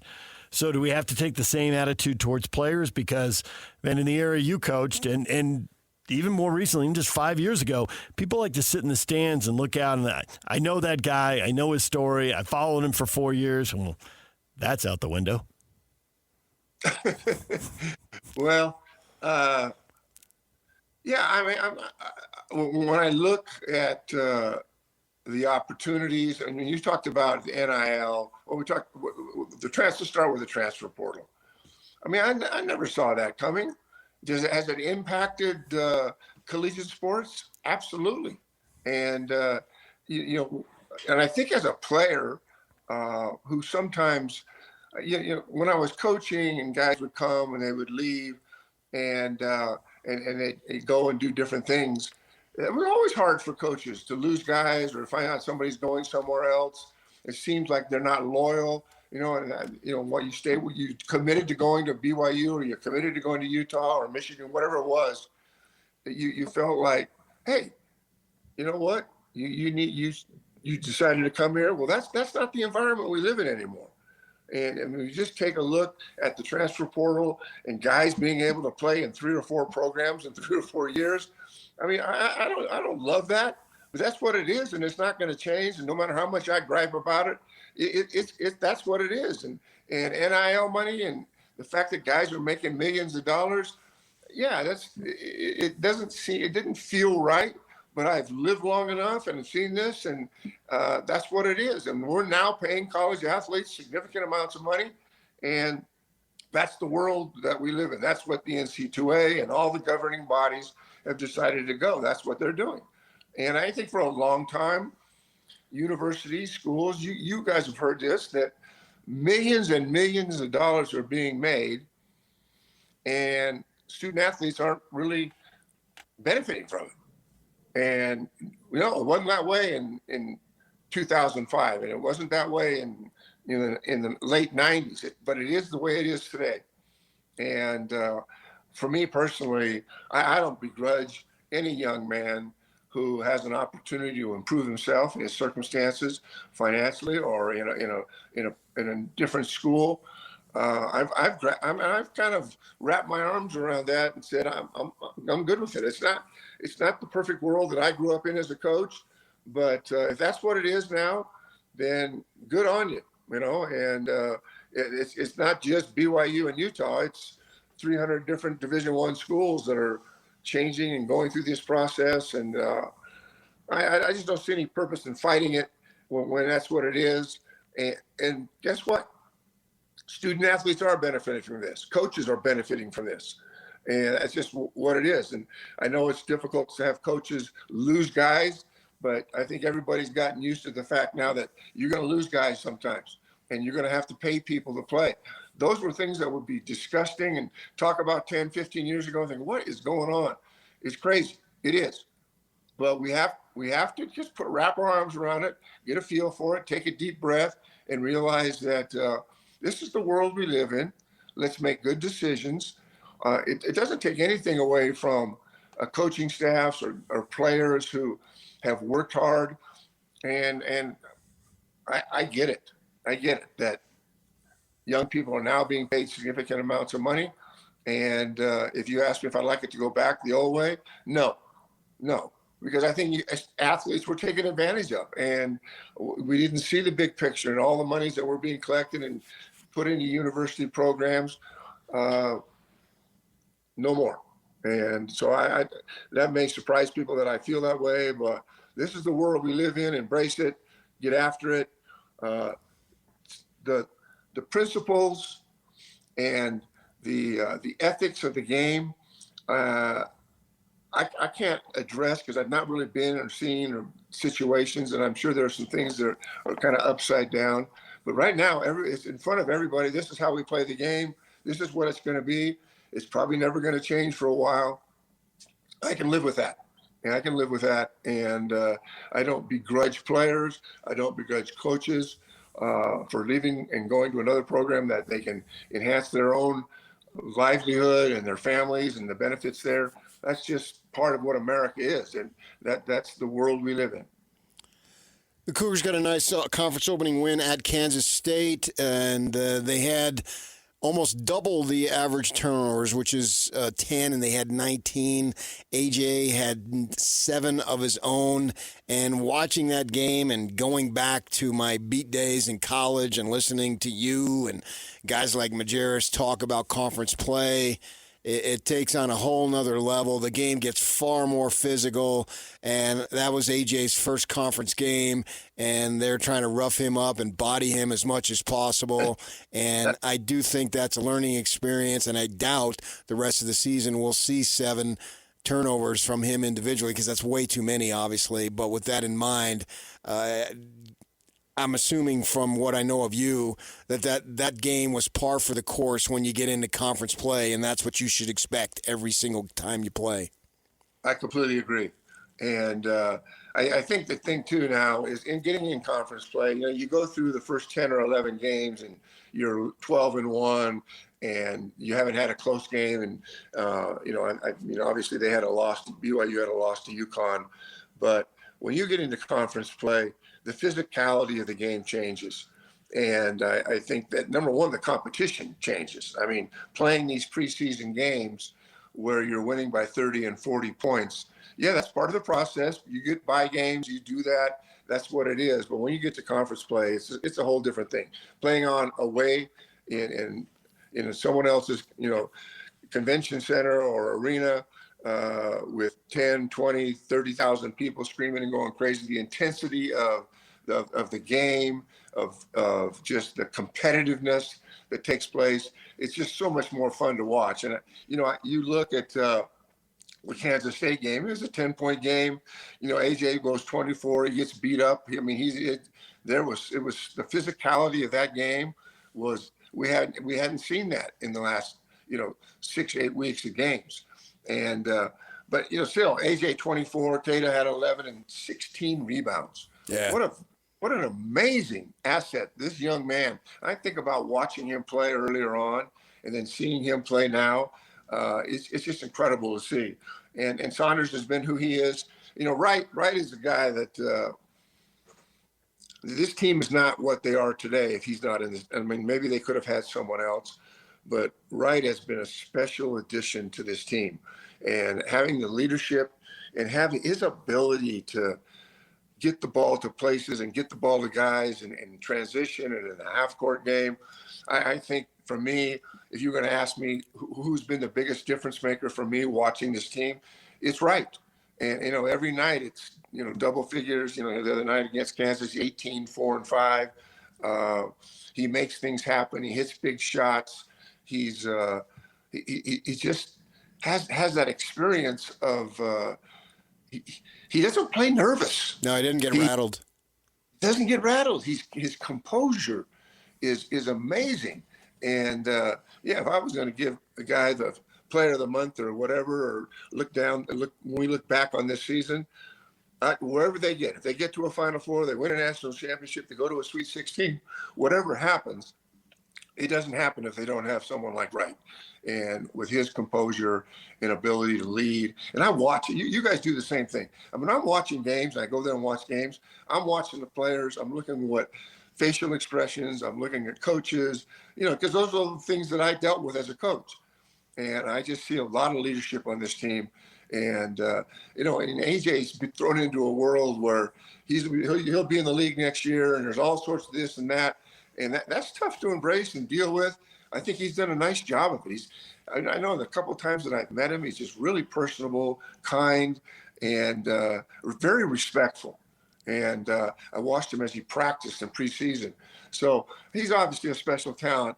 But if you ask me, the two guys that have had the biggest influence on this team this year are Wright and Keita. And Keita has so improved and just dominating the boards and attacking the rim offensively and defensively.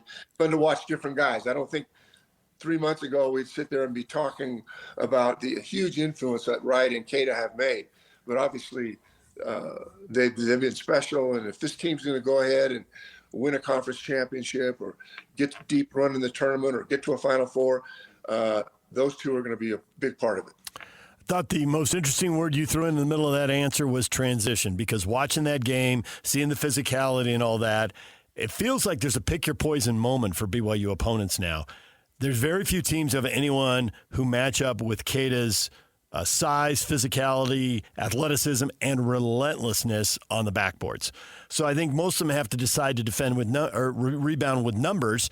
But if they do that, then BYU's transition game just carves them up. DeBance in the open floor is a nightmare. Right in the open floor is a nightmare. So if you were prepping for this team, would you be getting numbers back because you're worried about Wright, DeBance, Saunders, everybody else in transition? Or would you be committing numbers to the glass because there's no other way to deal with Keita? And if he gets 16 boards, that's going to kill you too.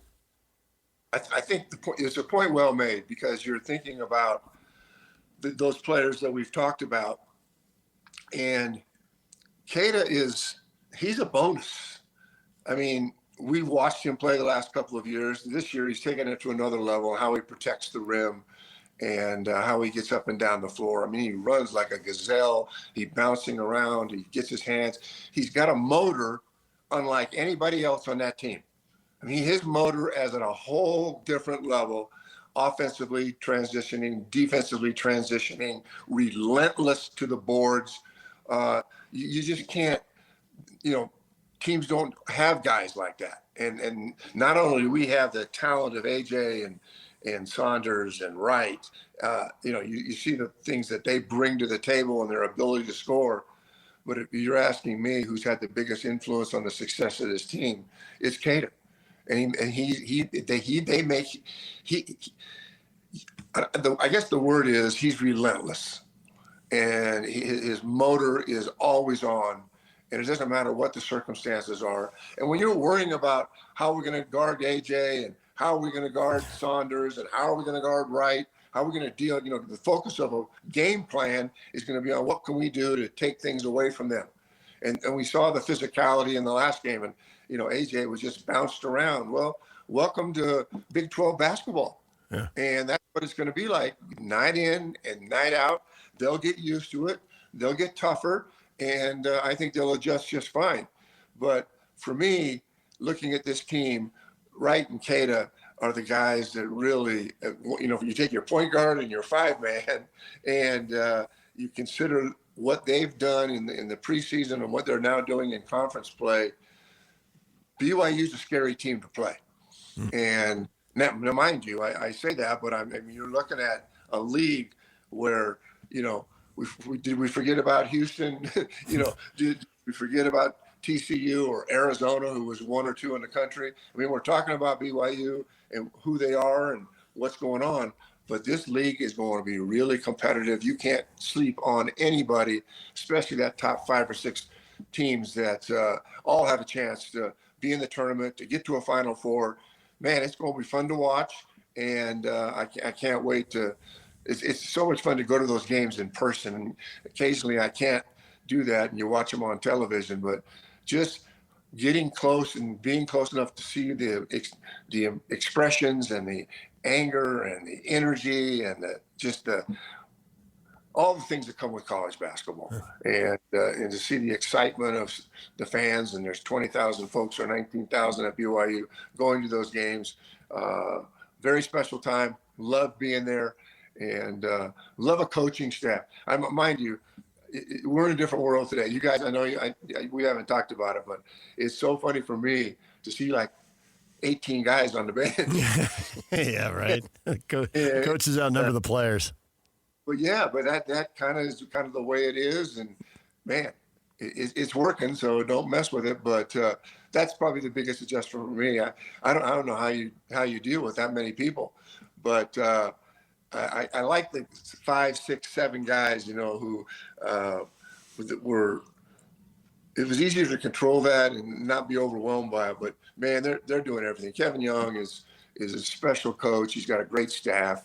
And I love watching our team play. And there's some great opportunities here, and you'll see how it all plays out. But this is a team. Right at the end of interviews, we seem to be having problems. Oh, you're back now. Okay.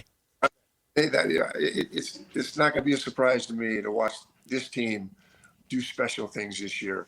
And you'll contributions from everyone. And then I go back to the coaching staff is just superb, and there's just such a good feel about watching them and the intensity which they play. So hang on, everyone. I think what we're about to watch is going to be really fun and really special for the fan base. He's Steve Cleveland. He joins us every week right here on The Zone. Thanks, Steve. We'll talk to you next week. Thanks, guys. Bye-bye. DJ and PK, it's 97.5, the KSL Sports Zone. DJ and PK, it's 97.5, the KSL Sports Zone. We just talked to Tanner Wall and to Steve Cleveland. We got a player's perspective on all the tumult and change, and we got a coach's perspective. How about Steve, who tends to give a long answer? It's business.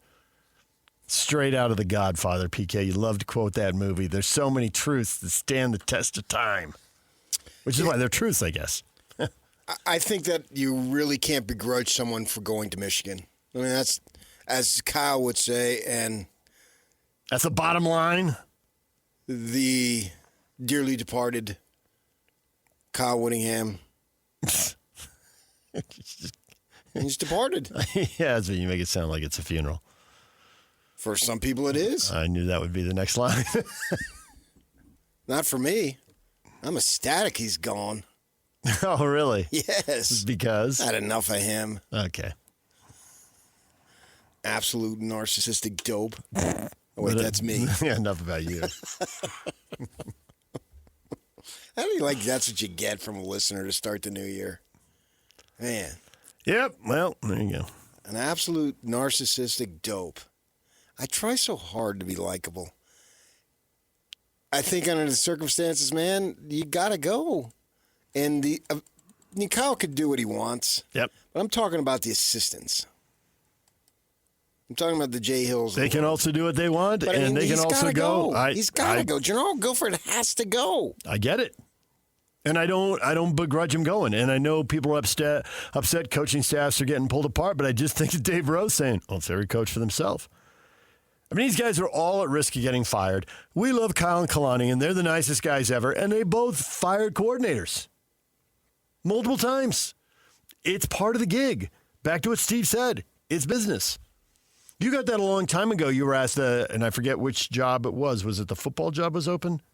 And the question is, well, is this a job? Or can't say no to the church. Is this a job or is this a calling? It's a job. It's business. Yeah. Yeah, Philadelphia Inquirer called me on that. Yes. And quoted me anonymously liberally when I was working for the Watchdog, and the story ran verbatim in the Deseret News. Bravo. The unnamed, the anonymous source, it was me. This is a Tribune writer. Hey, this is a great story. Good stuff. We ought to run this thing from Philly. Yeah, because it was all about Andy Reid. You know, he was coaching the Eagles at the time. Yeah. I remember vividly. I was sitting in a hotel in Fort Collins, Colorado. The Cougars were going to play the Rams that night, and so it was like 3 o'clock in the afternoon. I had nothing to do. The guy calls me and wrote down everything I said, and then they ran the story. The T News. Nobody knew that the anonymous dude was me, but it was me because those were my quotes that I gave him.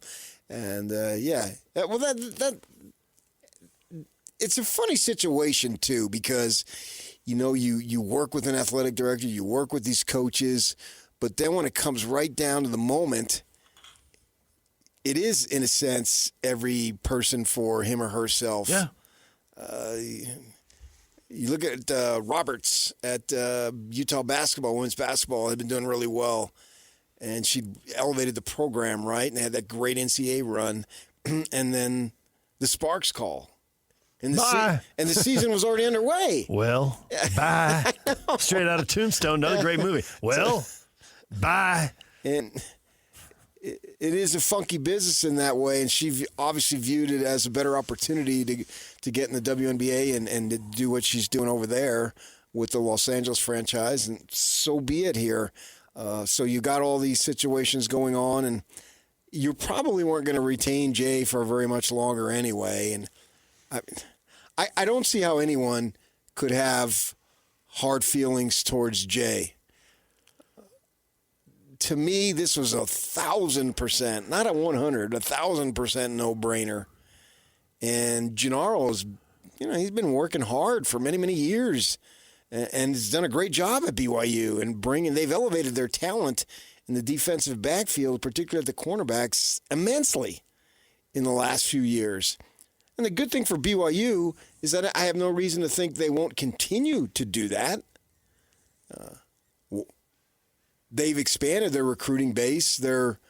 I was talking with someone just, I think, was it Saturday? Maybe yesterday, but I think it was Saturday, about, for BYU, the LDS thing, and could you work there? Did you have to go to church and all that? And I told the guy a situation. There was a coach who was LDS, but he didn't participate in church, and he couldn't get the job. And he joked with me.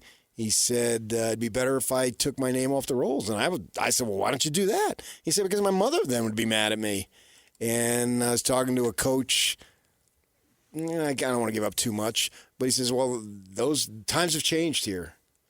And I don't want to say they're looking the other way, but they've expanded their horizons in that way. So the point is they should be able to get qualified people in there because they've elevated the program. It's been elevated immensely from where it was as an independent a few years back to where it is now.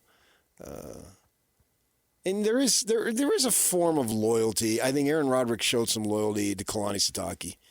He potentially had options, and it was a gut-wrenching week for him last week. And his connection to Kalani was strong enough, and they probably increased the money because on Friday I'm sitting there at home. What was I? Well, I don't even remember what I was watching, but I was watching some game Friday, probably basketball. I don't even remember now. I honestly don't It's all remember. a blur after a while. Well, there was a ton Was the Jazz playing Friday? No, they played Saturday. Right. There was a ton of college football Friday. Oh, I was watching the Holiday Bowl. That's Even what after it the was. playoffs, yeah. Yeah, Right. that's what it was. I was watching the Holiday Bowl, and it was an entertaining game. And out of the blue, I get a text that says, we're extremely competitive. And so it was, so A-Rod's staying. That's what it was without saying what they were saying. And it turns out that they won't. I don't think they'll have an announcement. Only players announce. I was going to say you got to be. There's not going to be a graphic If saying you were a he's locked quarterback, up. it'd be totally different. Hurry up. Yeah. I don't like it either. We're all laughing running it about back is what they've been putting out all week. They're running it back. I've re-upped. I've re-signed. I've seen them all out there. And I get it. They need to. It creates momentum for the team because there is all this doubt. Because as Tanner Wall said, everybody is a free agent. And so I get why the teams are doing it, even though it gets super tiresome because, 100 teams times 85 players. Like, how many times do we need to see that? Oh, yeah, I don't know that all of them have the No, the they cachet don't to all do it. it. They don't all do it, but a lot of them do, and it gets to be a blur after a while. Yeah, well, I think it helps recruiting. It does. It does. There's no doubt. And it might help in the transfer portal. So recruiting high school or recruiting college transfers, either way, it's recruiting. It is recruiting, Yep. yeah. I mean, actually, the transfer portal is the number one way to restock, especially for rebuild, bigger, get better. The bigger your brand is, the more likely you are to lean on the portal. And if you're growing your brand, you're going to lean more on the portal over time. I was just reading a thing about the Big Ten schools treating the MAC like junior colleges. And like, yeah, the money, that's the way it's going to be. Yeah.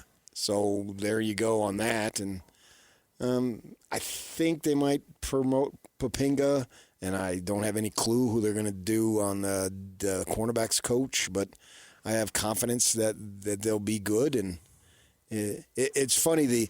I think the more of the angst is toward the Utes and Kyle. And we can get to that next. Everybody's contribution to the angst stew. Stay with us. DJ and PK. It's 97.5, the KSL Sports Zone.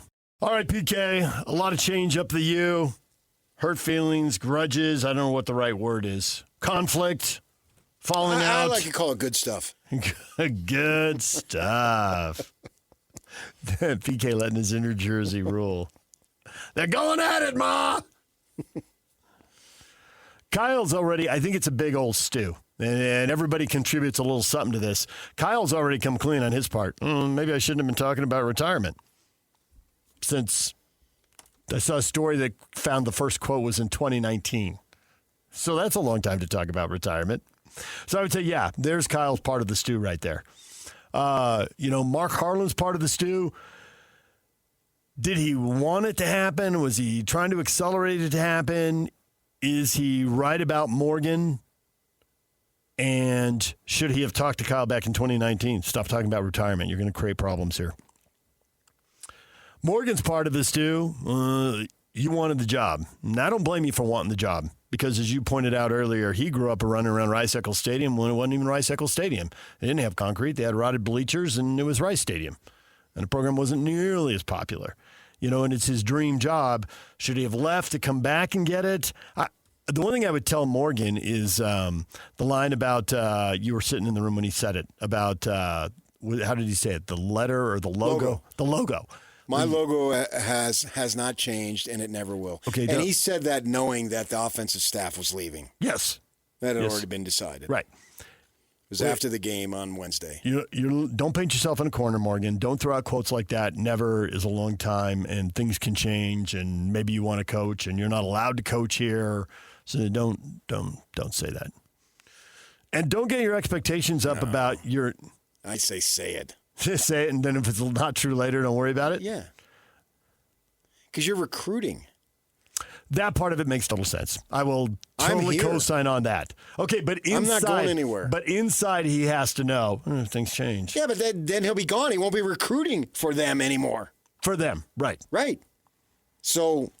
I got no problem with him saying that. He was sending a strong message. We've got a plan. We know what we're doing. That's the part of the thing I like, but that's not where the frustration and he was always going to have to rebuild the coaching staff. Every coach who has success, who stays any period of time, this much. Not with somebody who you thought was your guy, who flashed the Ute sign every chance he got, who spurned his alma mater and wouldn't even say their letters consecutively. But you also know his personality, and Morgan knows it. And I mean, honestly, everyone at the U should know it. Mark should know it. The president should know it. Of course they do. Right. If I know it, they know it. Exactly. And Gary Anderson was on with Hans and Scotty, and they asked him about it. Gary, I was a little surprised Gary came on, to be honest. But he did. And when they asked him about it, he said, well, maybe they shouldn't have pissed Kyle off. And they did. It was according so to the point. Him, they did. Well, I think everyone can agree he's pissed off. Whether it's justified and whether it's earned or whether that's his where your fault, fandom comes down. That's where everything and your relationship and the personal feelings for the people who are directly involved. Yeah, and that's for me. I got to walk a careful line because I just can't come on. And everybody knows I've known Kyle and we're boys. But at the same time, from a journalistic standpoint, I can't come on here and say Mark Harlan is a bum. Get rid of him. Yeah, I get it. And Mark has people saying that about him in the community because he's irritated a lot of people.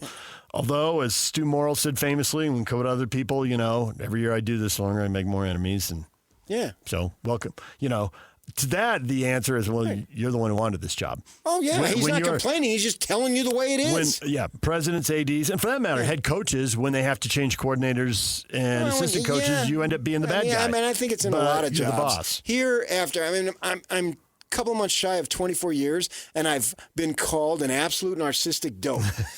I think I've made some enemies. An absolute narcissistic dope. I have changed because I have a plan when I die, and the tombstone and everything. I have now changed. The tombstone will say absolute narcissistic dope. That's what's going to be on there. You've got like 40 headstones. We might need like a whole A-N-D. wall. Yes. And so you're going to irritate people if you're outspoken and you have a job to do. And if you want to keep coaching when other people don't want you to coach anymore, even if you talked about not coaching, which you did. But here we are. But, when you start getting in your 60s, you hear that. You just told me somebody said we're dinosaurs. Yep. And so with that in mind, it's what you're going to get. And it's a question of, can you still do the job? And human beings, when Kyle's saying that in 2019, he doesn't know what's going to go down in the end of 2025 and how he's going to feel. It's ridiculous. It's one of the things you told me, and I took it to heart. Don't be talking about what you're going to be thinking about in 5 years, because you don't know what you're going to be thinking about in 5 years, because you've never been there. Excuse me, wherever you're going to be in 5 years, you've never been. So how do you know? 100%. And I've said that. Hey, people ask me, I don't know. This is a fun job. I don't know, man. We'll see what happens. I mean, the last 10 days, have they not just been a total adrenaline rush? Get up, ready to go. You're fired up, working the phones. The entire ride home from Vegas to St. George, where I stayed, I had my wife drive because I was on the phone the whole freaking time. Texting away like a madman. Yeah, getting, receiving, and then giving back and trying to find out information. I asked Kyle on that Thursday after the first media availability they had after he announced his retirement the prior Friday, so it was 6 days later, is it out of your blood? I don't think it's ever out of my blood. And I hear what you're saying. Well, what's out of your blood?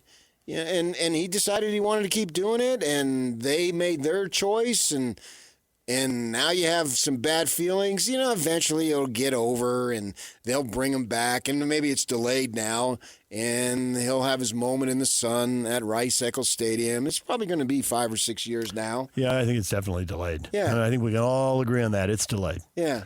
And the thing is, he signs a 5-year deal. None of us know if he'll coach 5 years. You'll tell us Lavelle signed a 5-year deal and then was gone a year later. So I believe that's accurate. Yeah, so who knows? But I do think he's going to do 3. Well, I totally believe he's going to do 3. Right.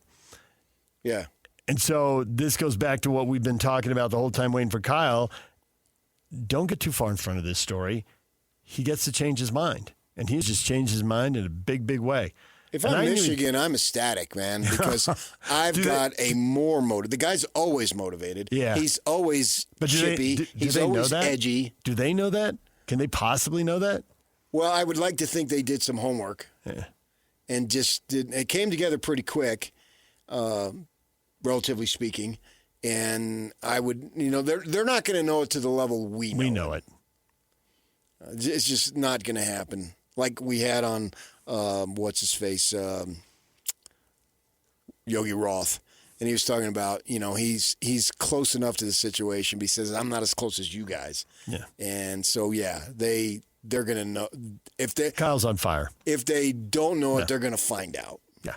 And they're going to find out, which I think is going to be a benefit. It's going to be beneficial for them. And away they go. Yeah, because this guy, Chris Hill said, man, I got a rejuvenation. I had a midlife crisis without having to buy a sports car when we went into the Pac-12. Yeah, Kyle said the same thing. And I think if we talk to other coaches up there, they'll feel the same way. And so now he's got another one, and he's 66, old man. What are you going to do? Why did you do this? You should be sitting on the beach, sipping a non-alcoholic whatever, and planning your golf trip tomorrow. Because he eats, sleeps, and breathes football, and he never thought he'd have the opportunity to coach at Michigan. And, yeah, whatever Kyle has, I believe they're going to get the best of him. And everybody else. This is an incredible opportunity. It sucks that he basically stripped them of their offensive staff, and he kept the running backs coach, so Atawai didn't go. He's the holdover. I've had plenty of people say, oh, my gosh, if this is his definition of leaving the program in a good place, I'd hate to think that if he blew it up. I've had multiple people say that. Yes, and from that coaching staff perspective, and then we'll see with the roster what happens there. But the thing he did leave in a good place is the reputation of the U. That's the positive. Now, the offensive coaches, you're right, took him right across the line. And not surprising. Harding worked for him forever. His brother's a tight end coach. Simon is tight with Beck. So, and then he Detmer's even tighter. Has worked with him even hired longer. His son to be the linebacker coach. Now they'll be grandkids in Ann Arbor. 3 of them. Just had one. Yeah. All right, DJ and PK. It's 97.5, the KSL Sports Zone. DJ and PK. It's 97.5, the KSL Sports Zone. Kyle Whittingham was on with Dave Portnoy on Barstool Sports this morning and says, I think Bryce is in a really good place right now, and I think he might be getting an announcement pretty soon. Sounds like Kyle's expecting him to stay. Of course, I think with every decision in Michigan now, we think, well, how will that impact a roster here? So Michigan's not in the quarterback market. Freshman quarterback should be a little less excited about people coming off their freshman year, should be a little less excited about transferring to Michigan, or you think that's overly optimistic? For people who are worried about Bert Fickling going with Kyle, or that Jay Hill would go back to BYU and try to get Bear Bachmeier. If Bryce is staying, to me, those things are things you should worry a lot less about. Most quarterbacks don't want to go somewhere where there's an established starter in the same class as them. Yeah, I agree. Okay. I'd be more worried about Dampier and Arizona State, since now we have the news this morning that Leavitt, Kentucky, or LSU. But they've already got a commitment from the Kentucky quarterback. Cutter Boley. Is he Cutter Boley? I'm all in. I didn't know about the kid until last week. All SEC freshman. Yeah, and for whatever reason, and I don't understand it how Dillingham does it as a quarterback dude, but he's really good with quarterbacks. And he recruited this kid when Dillingham was at Oregon. He recruited him. So and Kalani's talked about this, how the relationships, don't ever burn a relationship because you never know. And, especially now. Yeah. Right. Right. He's speaking in the modern era in which we live in. And so there was a relationship there. So away he goes. And so they've got that. They've got their guy, and they've got I don't think Arizona State is an option. Dampier's high school coach is on the staff. Mm-hmm. He's a tight ends coach. And then they signed a top 10 kid out of El Paso that they're excited about, and they got the New Mexico State Player of the Year. So this is one less thing for you fans to worry about. My guess at this point is that both these kids stay, but I don't know that. He's got to meet, Dampier's got to meet with the McGibbon, the Utah State guy who's coming down. Yep. And everything. The new OC. Yeah. So it's a 2-week period on the transfer portal, right? So we're not even a week into it.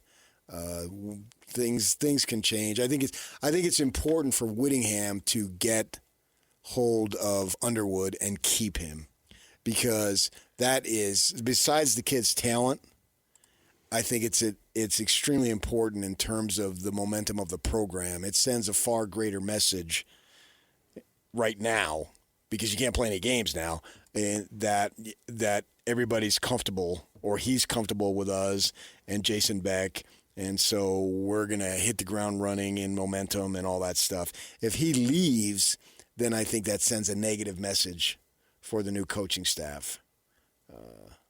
And I assume whatever's going to be paid out there, that Michigan will pay it. That can't be the issue. Right.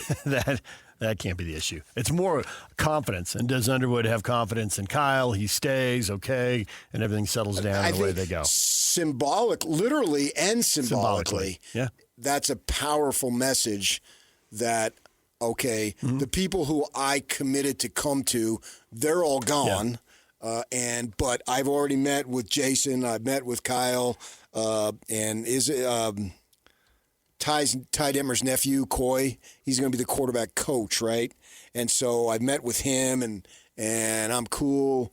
This is where I want to be. Blah blah blah. And the reality is, Michigan is a great place to be.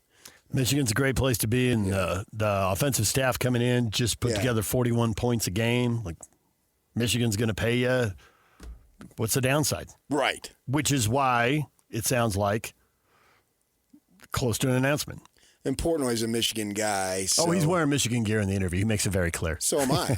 I know you are. I got him. See this out there? Yeah, you got the Dave Portnoy outfit on right now. I've had that loose connection to Michigan State because of my wife's family. I will be attending a wedding here in the spring of a nephew who graduated from Michigan State. I've got another nephew through my wife's side who played college ball in Michigan. So it's not.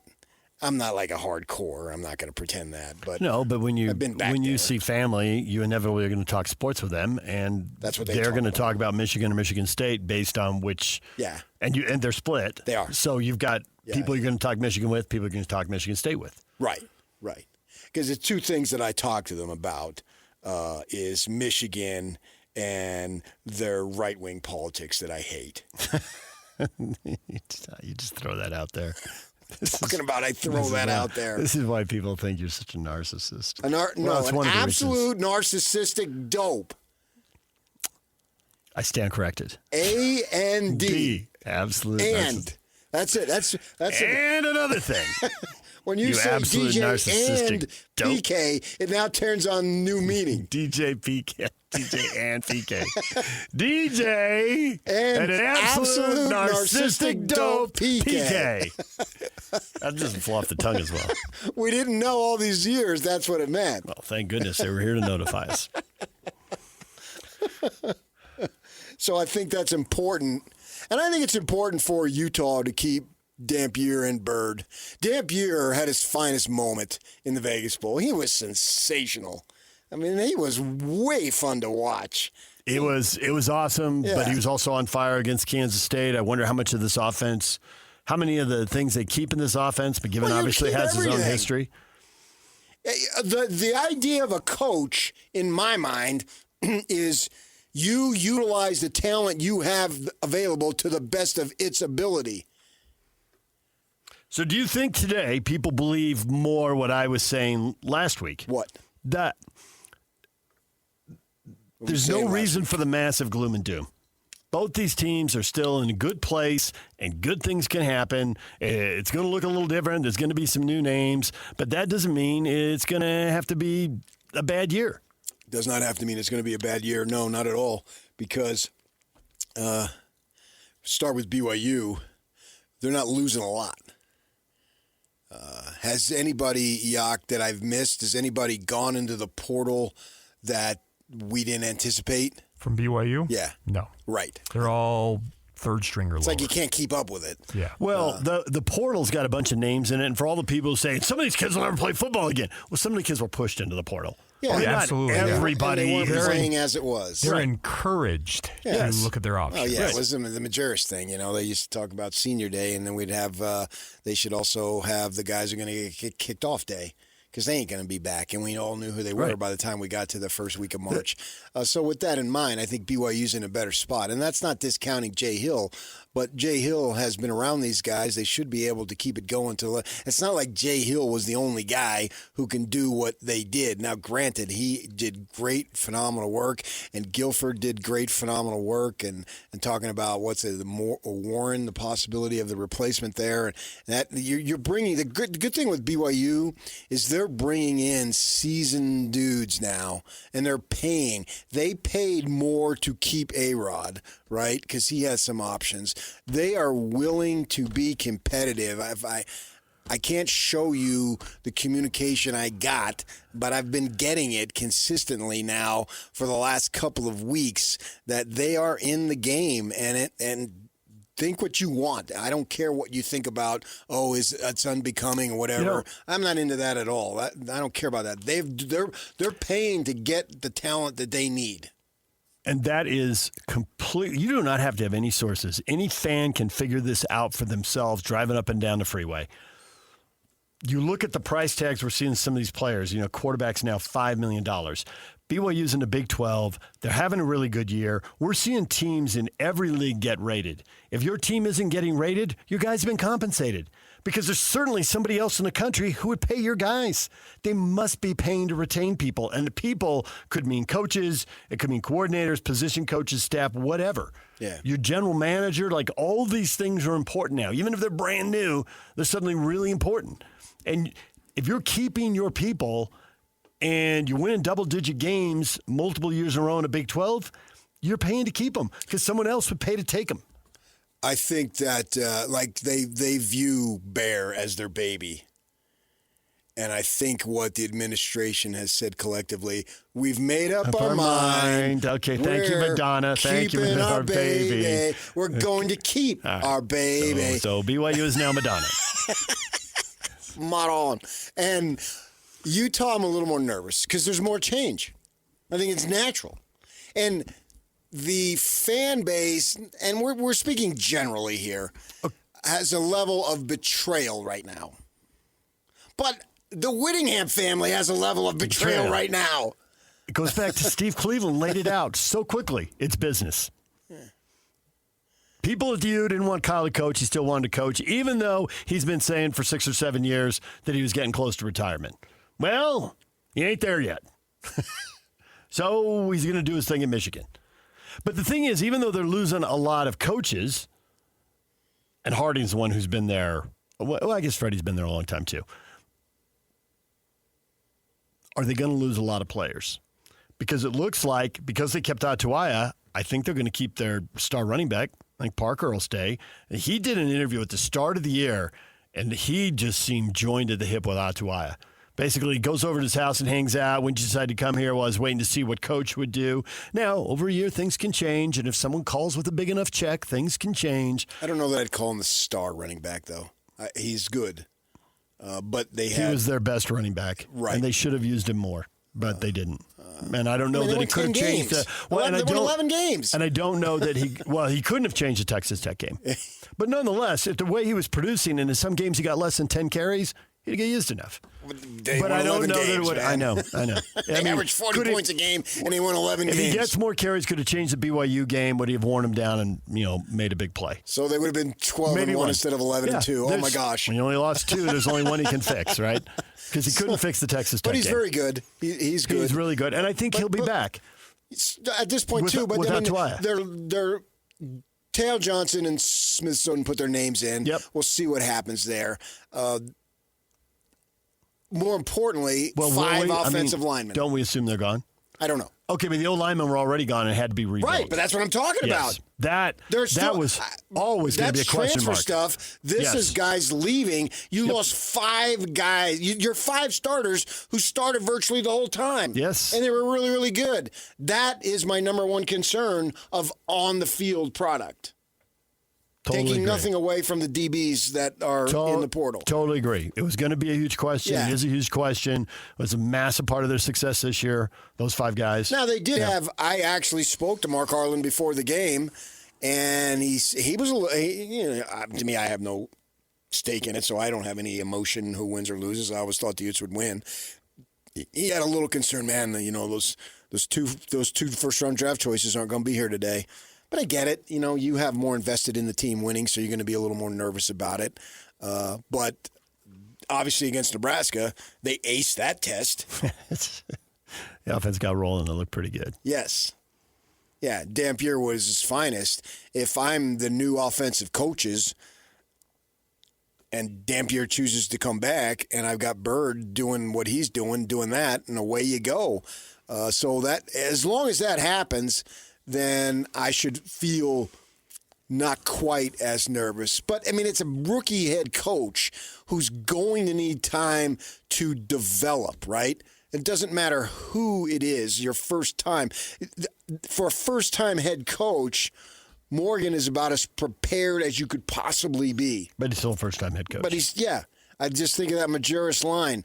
The biggest step you'll ever take is 1 foot to your left. Speaking of basketball, when you're sitting on the bench and the coach is to your left. Well, the other thing that's a problem that has always been looming out there, and it doesn't have anything to do with all the coaching drama that just went down, is do they have the money to get the guys they need and to keep the guys they want? Yeah. That's right. But that question's been out there for Utah for a while now, and will probably be out there. They got this private equity deal. How quickly does that money come in? How do they get to spend it? There's a bunch of details about that we don't know. We all think that's going to help solve the problem. But Kyle established a standard that when I was speaking to several Ute fans, the idea of, what was it, October when did they play? October 18th against BYU. They felt that the season was over. And I'm saying, the season's over? Because you lost 2 conference games? You had a chance to win out, which is what they did. And they were freaking 11-2. You telling me that when you got that second loss in conference, the season was over? But that's the standard that he's established. And Morgan he not only has to compete against BYU, against Kyle at Utah, but against Michigan now. The job under the circumstances has become, in 2 weeks' time, imminently tougher from when he took it. The day Kyle announced he was leaving, which I believe was December 12th. I think so. The job is tougher today than it was then. Yeah. Because you know you're going to lose the whole offensive staff. I mean, you would have had to keep them. There was always going to be a coaching carousel and 41 points a game. The whole country noticed. Somebody would be interested in Beck. The whole country noticed. And because Beck plays the part well. Right.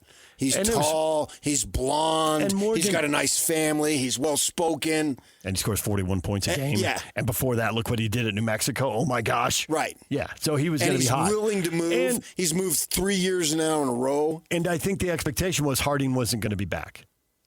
Now, you didn't know he'd go with Kyle to Michigan. You know that was out there. But the assumption was that Harding wasn't staying. At least my assumption from what I'd heard was that he wasn't staying. But you never keep the whole staff together. I know, usually not. But it's just that if we're looking at the Utes 9-3, is that a disappointment? I suppose it depends on what the 3 looks like. Now I've got to play your one of them here. is going to be to BYU, maybe. Yeah, well, they've lost 3 in a row. Right now, you're 4 and Bear. A-Rod against Tech with the running back situation, knew he had to do more in the throw game, as the dearly departed would say. The dearly departed? Is that what, we're not going to call Kyle anymore? He's now the dearly departed? Right. You're and he's DD. We're going to have a whole code. You're going to have a lingo. You're going to have a little glossary to follow, a dictionary to follow the show. Steele, his conference, his college football preview. No, I mean, he literally has a thing in the start of his magazine that has about a gazillion. Yeah, that's it. This is but one that's of his guys. reading like radio. It's harder. But You got to keep Come with me every day, and knowing me and how great I am, I know you're with me every day. We're gonna have to put a disclaimer up, like on the YouTube feed. Dope. Like something that flashes across the screen on the YouTube feed. Yes. That says, "Hey, here, AMD stands for this." His role model, Romy. That's what he did. I only got it from Romy. That was brilliant, Yak, right there. Put it on that YouTube feed. You have to flash like every 5 minutes, though. Probably. Exactly. Well, you're the one who's going to have to do it. You're going to have to update the code and hit the buttons. I'm going to have to talk to somebody downstairs. The standard is so freaking high at Utah. In a sense, I believe it's going to be difficult right off the bat to live up to it. And people are going to come down on Morgan, which is just going to drive me nuts. But you know the old cliche, don't follow the man. Follow the man who follows the man. So what is he going to do, say no? I know Kyle followed Urban, though, so you can follow the man. I mean, Urban went 22-2, and Kyle's like, let's go. Right. But to your point, it did 100%. 16-13 in the first 29 games. I was panicked. I remember the conversation. Yeah. I thought, is Kyle in trouble? Because Kyle then is where Jay Hill and Morgan are now. Like, we followed them forever. We think they're going to be successful, but they haven't had their chance. Right. But when we get it, we think it's going to work. And then Kyle was sitting there 16-13. You're like, is it really going to work? And throw out the last year and even maybe the year before. But other than that, man, they made it look so easy. It's like it became their birthright to win 9-10 games. Yeah. It ain't that easy. DJ and PK, it's 97.5, the KSL Sports Zone. You've been listening to The Zone for decades. Yes! But now you can watch the guys break down your favorite teams. Some viewers may find the following video disturbing. Viewer discretion is advised. Catch the video stream of DJ and PK, Jake and Ben, Hanson, Scotty, and JJ and Alex right now at KSLSports.com or by searching KSL Sports on YouTube. Utah's best sports radio is on air, online, and on the KSL Sports app. This is 97.5, the KSL Sports Zone. Slacker Radio headlines brought to you by Trajan Wealth. Call Trajan Wealth today, your local trusted financial fiduciary. Call them at 801-210-6800 or visit the website at TrajanWealth.com. PK, more coaching news you were going through there. Weber State, you're keeping your eye. You got to wear Weber State gear tomorrow. Got all your teams, all your coaches, all your guys. I don't have any. Well, you know someone who can. I think you have the hookup now. You got the hookup. You could get us all Wildcat gear if you wanted. You're powerful. You got a 20-year history with the coach. Yeah, but that's only after he won. Yeah, you're an absolute narcissistic dope. I mean, yeah, you're not hanging out with losers. Right, so he better win first. Well, I think you can give him a little grace until he plays a game. He can't win a game. Sure, but if he's 0-1, so help you. September 15th, though. If you don't look dominant by then, nice. I'm going to be calling him up. Skylar Ridley, who was going to be on the staff at Weber, is going to be the receivers coach at Utah State. So you take my guy, I'll take your guy, you take your, and it's just like on and on. Robert and I tabbing one of his former guys. Robert and I, obviously that was news. Replacing McGibbon at Utah State as the OC. Yeah, he wasn't coaching last year, but Robert and I and Bronco are tied at the hip, and so there's a lot of trust there. And Bronco, if you're going to define one word in his coaching philosophy, trust is just as good as any word out there. He uses that word a lot. And Anai's an odd duck. I know, but I want to go see him. I want to go up to spring practice and talk to him and see if he'll say something odd or awkward. I thought he was a great interview. And I know it got goofy at times, but he also said stuff. Oh, yeah, he would tell me stuff. For some reason, he liked me. Yeah. I'd see him in hotel lobbies, and he'd call me over.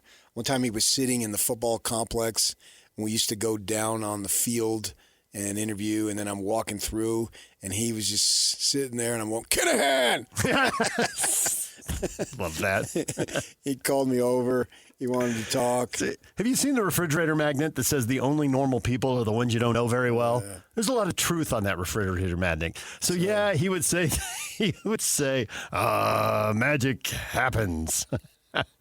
He's another one. You got that drop? He didn't like dumb questions. No, but if you ask him a good question, happens. Thank you. If you ask him a good question, you got a good answer, and I'd love to go up there and talk to him in spring football. Except, is there anything else I can overly generalize for you?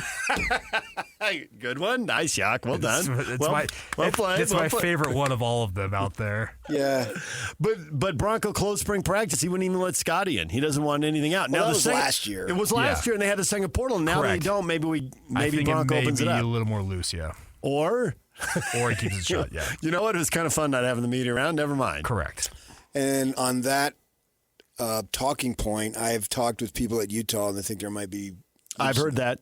I've been specifically told that. Yeah. Possibly due to my complaining and or whining. You've been leading the charge. What are you doing? It didn't make any sense to me. I just saw like Tanner Wall right there. Tanner Wall, BYU. The way he carried himself, the answers he gave us when he was on this morning. If you didn't see it, go wherever you get your podcasts, YouTube, KSLSports.com, wherever. It's everywhere. There's just so many players like him. They represent himself so well. He gives super thoughtful, interesting answers, deeper dive, not the overgeneralization Yak was just talking about. What's the purpose of your question? and they represent the school so well. Whatever those athletes are at every school, turn them loose. That's going to help you raise money. Why do you want to know? Turn them loose. Turn them loose. Tanner Wall's a model in that way. He represents whatever he's representing about as well as could be. And I like the fact that he's been rubbing shoulders with entrepreneurs. Oh, yeah. Set yourself up. I mean, I don't want to put him on the spot, but Steve Young. Front and center. Whomever. No, he's not the only one. Yeah. Whatever you have, don't let it use you. You use it. to your advantage, and it looks like Tanner Wall is going to do that, and that's great, and I hope he plays in the NFL for many, many years. But still, I mean, you speak of Steve Young, he went and got a law degree while he was playing football. He used the system. The system never used him. And away you go. Yep.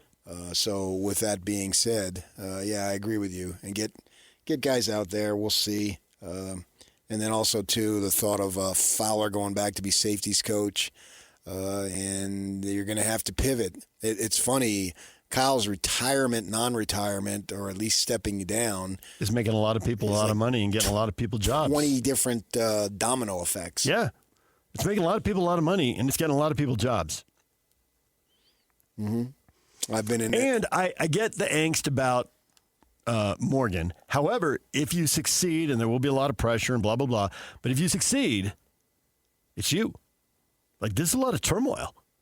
And if you navigate this, and you get your new OC, and which he has now, and you hire the new O-line coach, which he has, and if he hits on these and they win, it's not Kyle just handing over ready-made. I understand that, but the world is so much different now. Yeah, your Deshaun Foster got a season in 3 games. Okay, so 2 different things. Yes, I get that point, and you're right about the facts. He's a Bruin. Right, he also never been a coordinator. Whereas Morgan is much more experienced. Okay, which means then the expectations are even higher, not lower. Well, I agree with you. The expectations are high. And the expectations are high for Morgan. So the pressure's even higher because you've done all this stuff. Nobody's signing up for 7-5, and people are writing a lot of money, and nobody wants to see 7-5. And yet, Kyle, that's exactly what he did on his way to being Kyle Whittingham. I mean, he had to go through a 7-5, and then an 8-5 after that. And nobody wants to watch them lose 10 games the next 2 years. I get that. Dearly departed had it going on. DD. He did. That's awesome. And newly arrived will get it going in Ann Arbor. How long will it take us to get him back on the air? DD. So that we can introduce DD joining DJ and PK, and then he'll wonder what the heck we're talking about. Well, Yak put in a request to the Michigan people for the besties get him.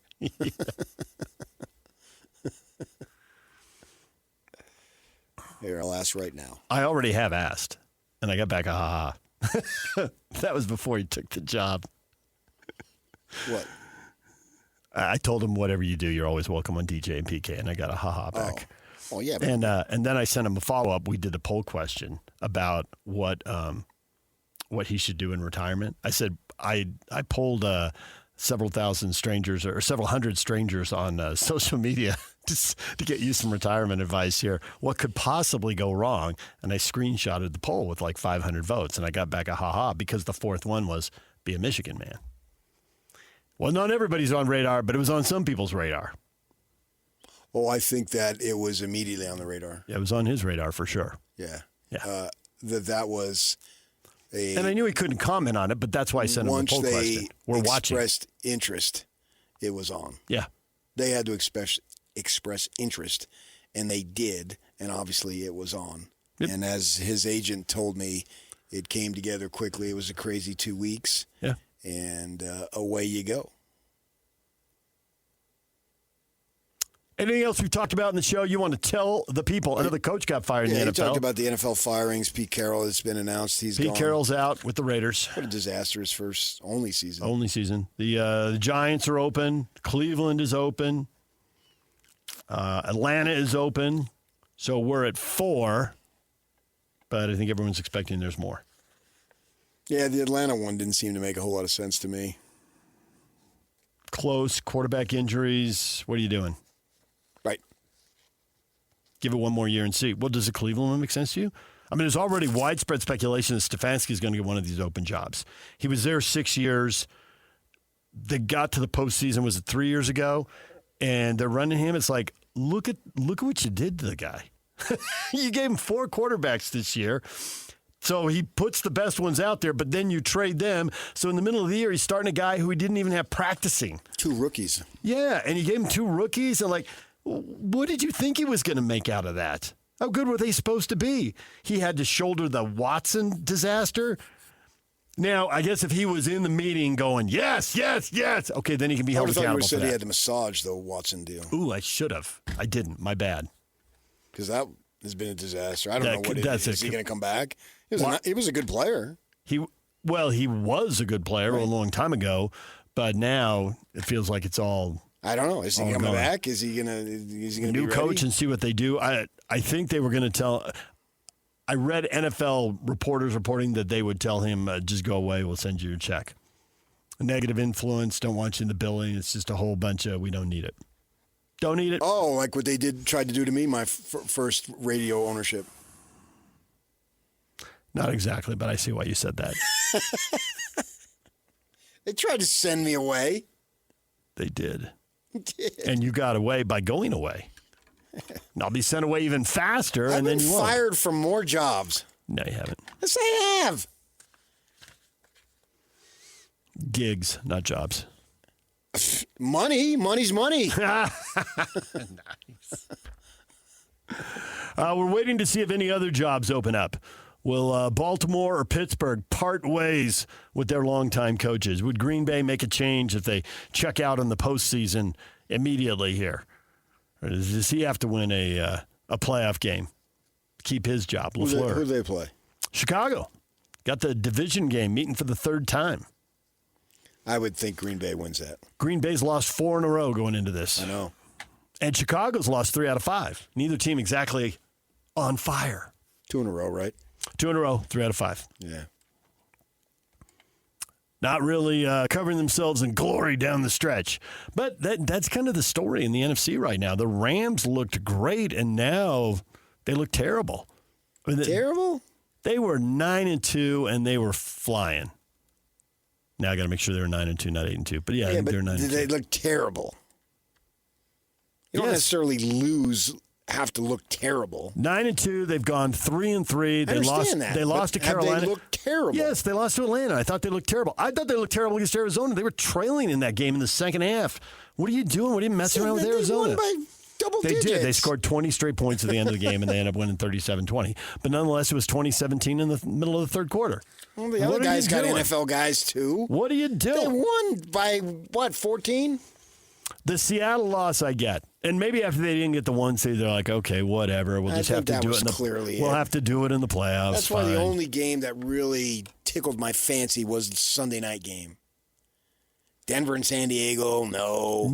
Oh, Even no, the Bears AFC in West. Minnesota. The AFC West was an argument for what do we need an 18th game for? Well, you get to a point where it's over. That's irrelevant.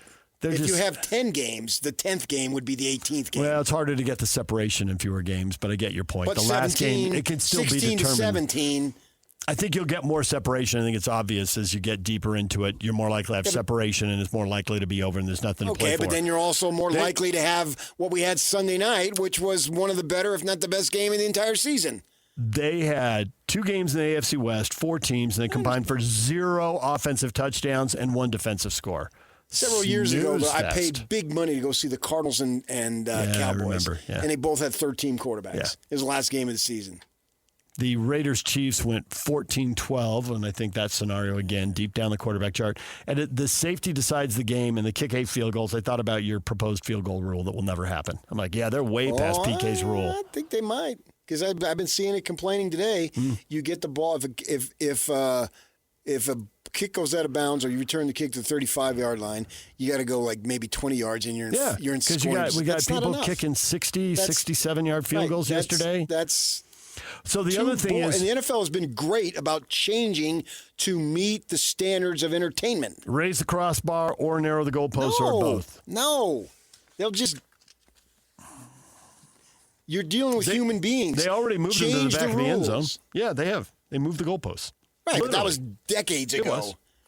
And that was And I do think they narrowed them at one point also. No, you do strategy. And also, too, if you don't use all 3 timeouts in the first half, you get to keep 1. It's an entertainment product. Carry over timeouts from the first half. Only one. Just 1. So you can have 4. That was entertaining when Pittsburgh blew their 2. I loved what Collinsworth said. It's like, wait, I thought Aaron Rodgers was calling the game at line of scrimmage. If the headset doesn't work, call whatever play you like. Let's go. But I don't know that he was getting in a play to call. Well, that's the thing. Allegedly, he was coming up with it. He was seeing the defense, and it was right, old but I don't school. know. He's checking out, but you can't check out of something if you have nothing to check out of. But call the play originally. Yeah, but that nobody does that. No. Apparently, that wasn't happening. He's not been trained to do that. I know, but Tom Landry changed that 50 years ago. Nobody does. When has Aaron Rodgers called a play? But people check out of plays to the line of scrimmage. It was being described do that as all the time. I know, but it was being described as he's calling the plays to the line of scrimmage. Right, that's what he's trained to do. He's not trained to come up with his own play. Now you're asking him to take on 50% more. You're gonna have to kick in another $5 million. DJ and PK, your feedback next. Oh, my head's about to explode. I can't believe this is happening. What do you make of Utah's new coaching staff? Petty bleep you fan. Who is, let me say a few things about this guy. Number one, he listens to our show a lot. He has obscenities in his name? He has an abbreviation. It's a 2-letter American fork. Okay? So, he listens to our show a lot. He's super emotionally invested in the University of Utah. Good for him. And he will fire off at the drop of a hat. I mean, just en fuego. He says, after being extremely pissed about the Jason Beck hire from the freaking Lobos last year, I have decided it's best to wait and see. Why was he mad about that one?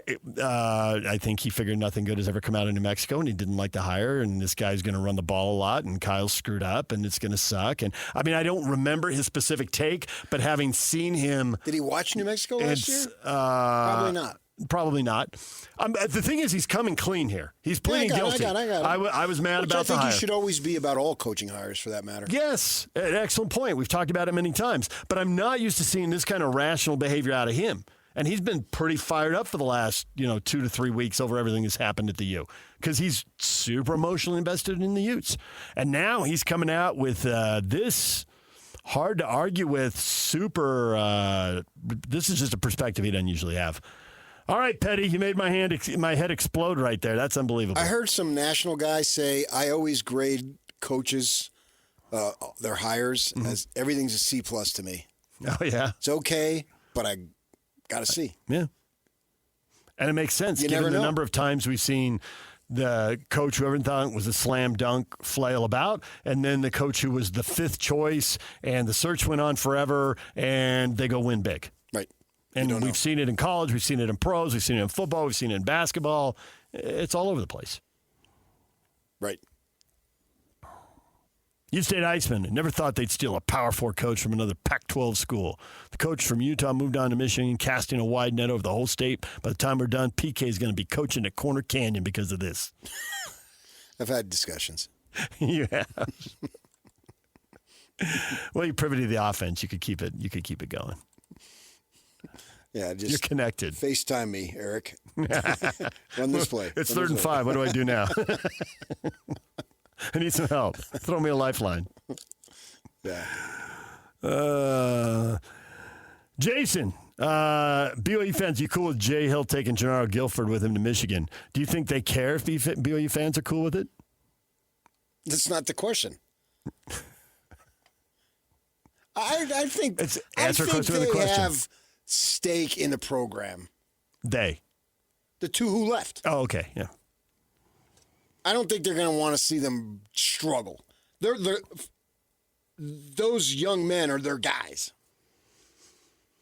Eric says the culture and foundation is there. My main concern was players leaving. We've seen all the key guys are coming back. What that shows me is what an outstanding job Kalani has done. Well, so far. Yeah, we're not done. The portal's open for a while, and stuff can still happen. Right.